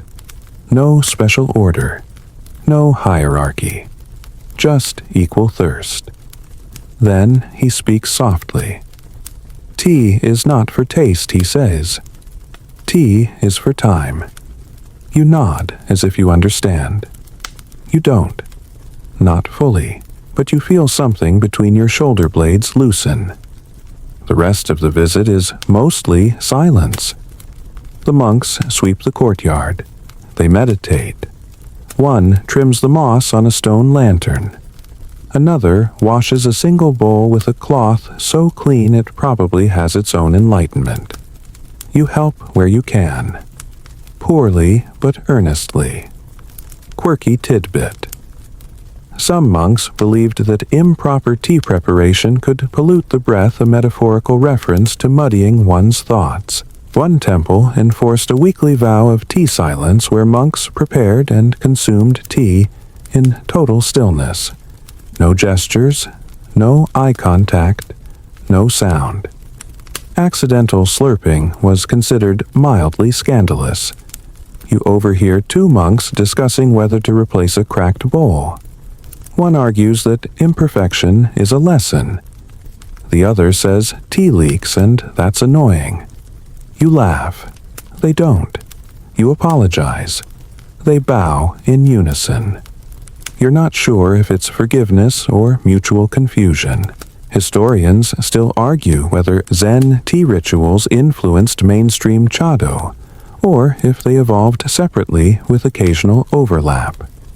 Some suggest the simplicity of Zen bowls and pacing crept into urban tea practices through cross-training monks and lay practitioners. Others believe that the city's obsession with aesthetic perfection drifted far from Zen's raw minimalism. At dusk, a low fog slips in from the hills like a sleeping cat. You're invited to join one final tea. This time, it's outside on a weathered platform facing the woods. No walls, no roof. Just you, a monk, and a slowly boiling kettle on a fire pit of stones. The mist weaves around you like gauze. The monk ladles the water slower than before, as if giving time a chance to notice. This bowl is cooler, milder. You drink it like an apology to everything you've ever rushed. Afterward, the monk taps the empty bowl. This, he says, is full. You want to argue. But instead, you bow. You leave the monastery at twilight feet, careful on slick moss. No fanfare, no souvenirs, just a slight clarity. Like someone opened a small window in your chest and let the breeze in. Back in Edo, the city lights feel like loud punctuation after a whispered poem. You don't speak that night. Just heat water scoop tea whisk, alone. No guests, no reason, no audience. You don't even drink it. You just leave the bowl there, steam rising into the quiet room, and watch the air shift around it. And for the first time, you understand sometimes the ritual is the reward. You find yourself pacing the edge of a garden that's too tidy for its own good. Stones raked into ripples, shrubs trimmed into near-geometric humility. Everything's in its place, which somehow makes you feel very out of place. But that's fine. This is where you're meant to be today. Not in a tea house or monastery or bathhouse, but in the mind of someone who saw tea as design. Not just ritual or flavor, but spatial poetry. You're at the estate of a retired daimyo one, who after leaving behind swords and strategy poured all his status and silver into the creation of the perfect tea garden. Which, as you quickly learn, doesn't mean symmetry or grandeur. It means misdirection.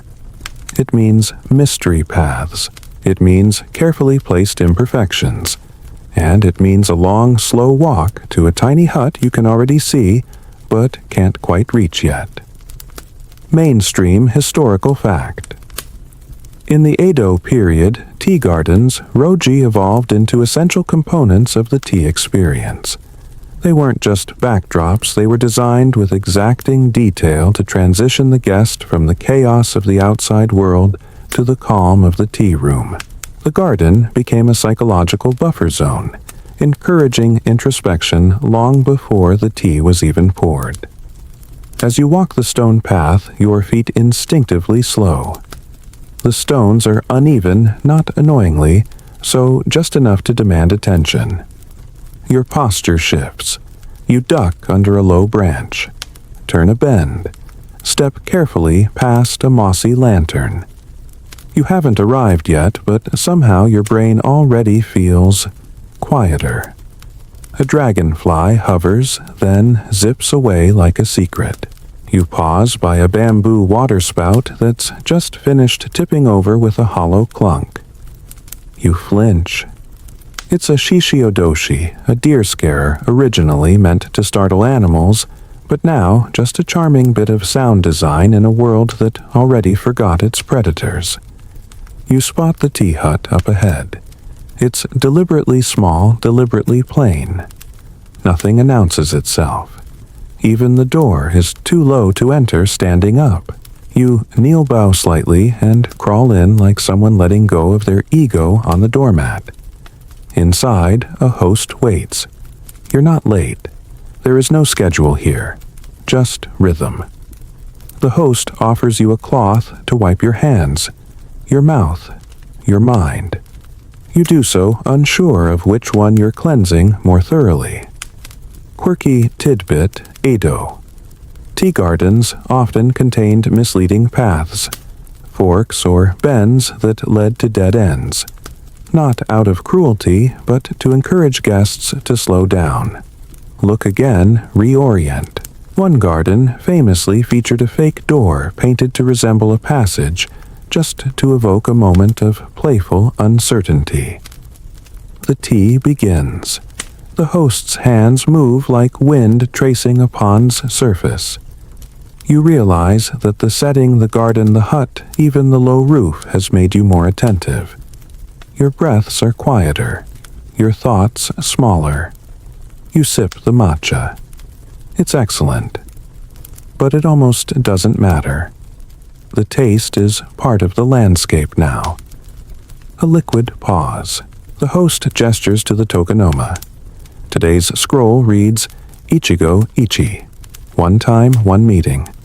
It's a phrase you've seen before, but here it feels personal. Maybe this is the only time these stones will feel this soft beneath your knees.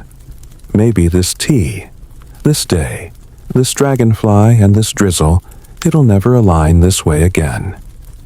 Historians still argue whether the design of Roji Gardens was influenced more by Zen principles or by older Shinto nature worship. The simplicity suggests Zen. The reverence for moss water and stone suggests animistic Shinto roots. Maybe both are right, maybe neither, or maybe it was just about giving people a space to exhale.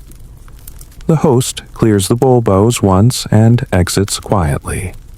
No long speeches, no big ending. You crawl back out into the garden, and this time you don't rush. You notice things you missed before a small patch of ferns shaped like a cloud. A stone with a dip worn perfectly into it by years of rain. A spider web that catches the light just so. You sit by the gate reluctant to return to the world. A servant offers you a small sweet wrapped in a leaf. It's shaped like a plum blossom and tastes like memory. A nobleman passes by and comments, "Ah, the path slows the feet to match the mind." He's clearly said that before. You nod anyway. It's a good line. And suddenly you're thinking about all the other paths. The winding ways of the tea masters, the footpaths of monks, the slippered shuffle of actors backstage, the casual plod of bathhouse regulars, all those quiet steps that led not to destinations but to pauses. Because tea in the Edo period wasn't always about arrival, it was about a passage, through gardens, through customs, through states of mind. Later, you build your own tiny version of a tea garden. 2 stones, 1 small plant, an old bowl placed just so, a private joke you share with yourself. It's not perfect, but then again, that was never the point. You wake up today with a crick in your neck and a strange craving for pickled plums. blame the futon. Or maybe the fact that you've been traipsing through Edo-era tea culture like a time-traveling tourist with soft knees and too many thoughts. But today's different. Today, you're not heading to a tea room or a bathhouse or a moss-covered temple. You're off to a place where there isn't tea. Or, rather, a place where tea is questioned, deconstructed, satirized. You're visiting the skeptical minds of the Edo period's outliers, the cynics, the critics, and the occasional prankster who thought the whole thing was a bit much. You're off to the margins. And it begins in a cramped little bookstore near Nihonbashi, where the shelves smell like old paper and sardines. The bookseller squints at you like you might steal something. Then grunts, shuffles to the back, and hands you a slim volume, the Tea Parody Scrolls. Written anonymously, of course. Wouldn't want to offend a noble with fragile aesthetics. Mainstream historical fact. Though Chado was revered by many, the Edo period also saw the rise of satirical literature and woodblock prints that mocked tea rituals. These works poked fun at the solemnity, the snobbery, and the sheer effort required to sip powdered leaves from a bowl the size of a soup spoon. For every devoted tea master, there was someone rolling their eyes. You flip through pages filled with exaggerated illustrations, a tea guest who faints from bowing too much. A host who spends so long arranging the calligraphy scroll that the water boils dry. One even shows a tea master holding a ladle with chopsticks, trying not to taint the spirit of the handle. You chuckle, then snort, then wheeze. Because deep down you do remember that time you bowed too fast and smacked your forehead on a doorframe. Or when you spilled half the matcha because you were too busy pretending to appreciate the texture of the bowl. Quirky tidbit, one 18th century humorist known as Kakebo Hikoamon published a mock tea manual titled The Way of the Half-Boiled Water. It included absurd rules like whisking tea with your non-dominant hand to confuse demons, and never drinking tea under a full moon because the matcha may become jealous. Copies became underground hits among samurai who wanted to seem refined but not too refined. You exit the bookstore and wander into a tiny back alley tavern known for its rebellious patrons. Inside, you're greeted by the smell of grilled eel and the sound of arguments about poetry. A former actor turned poet declares, "Tea is just green soup with choreography to scattered laughter." Another insists the wabi aesthetic is a conspiracy by potters who couldn't afford colored glaze. It's refreshing, like stepping outside after a long lecture. Historians still argue whether this anti-tea sentiment was genuine critique or a form of internal social commentary meant to keep the culture humble.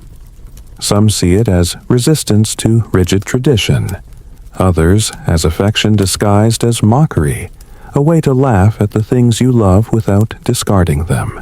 Later that evening, you meet a middle-aged artisan who carves grotesque little tea bowls intentionally lumpy, mismatched, often with animal faces or strange fingerprints preserved in the clay.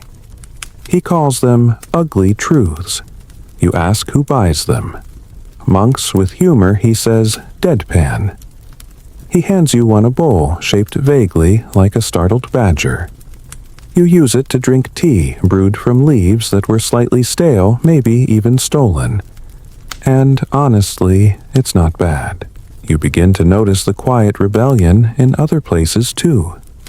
A merchant uses a cracked bowl because he claims the tea cools faster and his tongue's too sensitive for piping hot liquid. A housewife skips the whole ritual and drinks her matcha from a chipped rice cup while hanging laundry, mumbling about fancy nonsense as her children chase each other with sticks. And one itinerant performer does cha-no-yu comedy miming a full tea ceremony using a rice paddle as the ladle, a turnip as the whisk, and pouring tea from a sandal. The audience roars. You realize something important here. The Edo world loved tea, yes, but it also loved poking it with a stick. The ritual was sacred and ridiculous. The practice was profound and overdone. And acknowledging both didn't diminish the tradition. If anything, it made it stronger, made it human, because even tea needs a sense of humor. You end the day back in your own little room, kneeling before your humble setup. You lay out the utensils, light the charcoal, boil the water. But this time, instead of the usual bowl, you pull out the startled badger. You whisk with a little more gusto than necessary. And when you sip, you let out an exaggerated ah and bow deeply to no one. Because sometimes you have to laugh at the ritual so you can keep loving it. And tonight, love tastes a little bitter, a little sweet, and just the right amount absurd. It's the final day of your journey through sleepy old Edo, and by now your knees know how to fold before a tea bowl before your brain even catches up. The air smells like rain-soaked tatami, and your fingers already reach instinctively for the linen cloth. But tonight, something feels different. You're not heading to anyone else's tea room. No garden paths, no shoji screens, no scrolls selected by someone wiser. This time, it's your turn. You've prepared your own space. Carefully, slowly, with 1,000 micro-decisions that probably wouldn't pass a tea master's inspection. But, hey, they don't live here. You arrange the charcoal, straighten the mat, light a single candle that flickers like it's shy. And then you sit. Not to serve tea, but to remember it. To feel the entire ritual you've lived through over these nights echo softly within the walls you now occupy. Mainstream historical fact. Many Edo period tea masters spent their final years teaching apprentices writing about the spirit of tea, or simply refining their practice in quiet solitude. These twilight years were not seen as a decline, but as a return an inward spiral back to simplicity, to the heart of tea. You begin to imagine one of these masters now. Maybe she's in her 60s, maybe older. Her fingers are wrinkled but steady. Her eyesight poor, but somehow she never misses the bowl. She's no longer obsessed with seasonal scrolls or guest etiquette. She doesn't whisper poetry. She doesn't flinch at chipped bowls. She just brews the tea. And she does it every day, with no one watching. That's the part that gets you. Because the most sacred tea might be the one made in silence, served to no one, sipped alone. Your water boils. The steam sighs. You listen. Outside, the rain taps politely at the eaves, as if it too has learned good manners. Quirky tidbit. Some Edo tea hermits were known to practice invisible ceremonies, rituals performed entirely in the imagination. They would sit before empty bowls, miming the motions, sipping nothing at all, and claiming they tasted the finest tea of all. One even claimed his imaginary tea never clumped. You stare at your bowl, filled with matcha whisked just a bit too fast. It's foamy eager. You bow to it anyway. This time, the tea is yours. It's not perfect. It's not serene. You still have laundry drying on a line behind you. A cat somewhere outside lets out a long, bored yawn. But you don't care, because the ceremony has woven itself into you. You carry the scrolls in your bones, the pathways in your posture. The charcoals glow in your breath. The tea is no longer separate from life. It is life. The mundane is sacred. the sacred is absurd, and every bowl, every sip, is a chance to return to that simple idea over and over. Historians still argue whether the final evolution of tea culture in Edo was one of spiritual deepening or a slow, inevitable commodification. Some point to the mass production of tea sets, the tea schools popping up like tofu shops, the commercialization of the aesthetic. Others argue that the true masters never needed the world's approval and quietly kept practicing long after the crowds wandered off. You let the last sip linger. You don't need a scroll to remind you Ichigo Ichi this moment will never come again. And somehow that makes it feel eternal. The candle sputters. You don't relight it. You just sit in the dark, listening, breathing, waiting for the sound of your own heart to settle like ash in a brazier. The ceremony is over. Or maybe it never really ends. The candle's out now, and the room has softened into nothing but shadow and warmth. The rush of the day, the tangle of thoughts, even the curious creaks of the floorboards all have taken a step back, giving the quiet its rightful place. Your breath slows like waves, finally pulling away from a shore they've touched too many times. Inhale gently, and let it drift out loose and unrushed. You can still feel the bowl in your hands, though it's gone now. Still taste that hint of green, earthy, and bitter, like a story you almost remember. Let that memory melt into the space behind your eyes. Outside, the wind has settled into a whisper. The night no longer needs to prove anything. There's no ceremony left to perfect.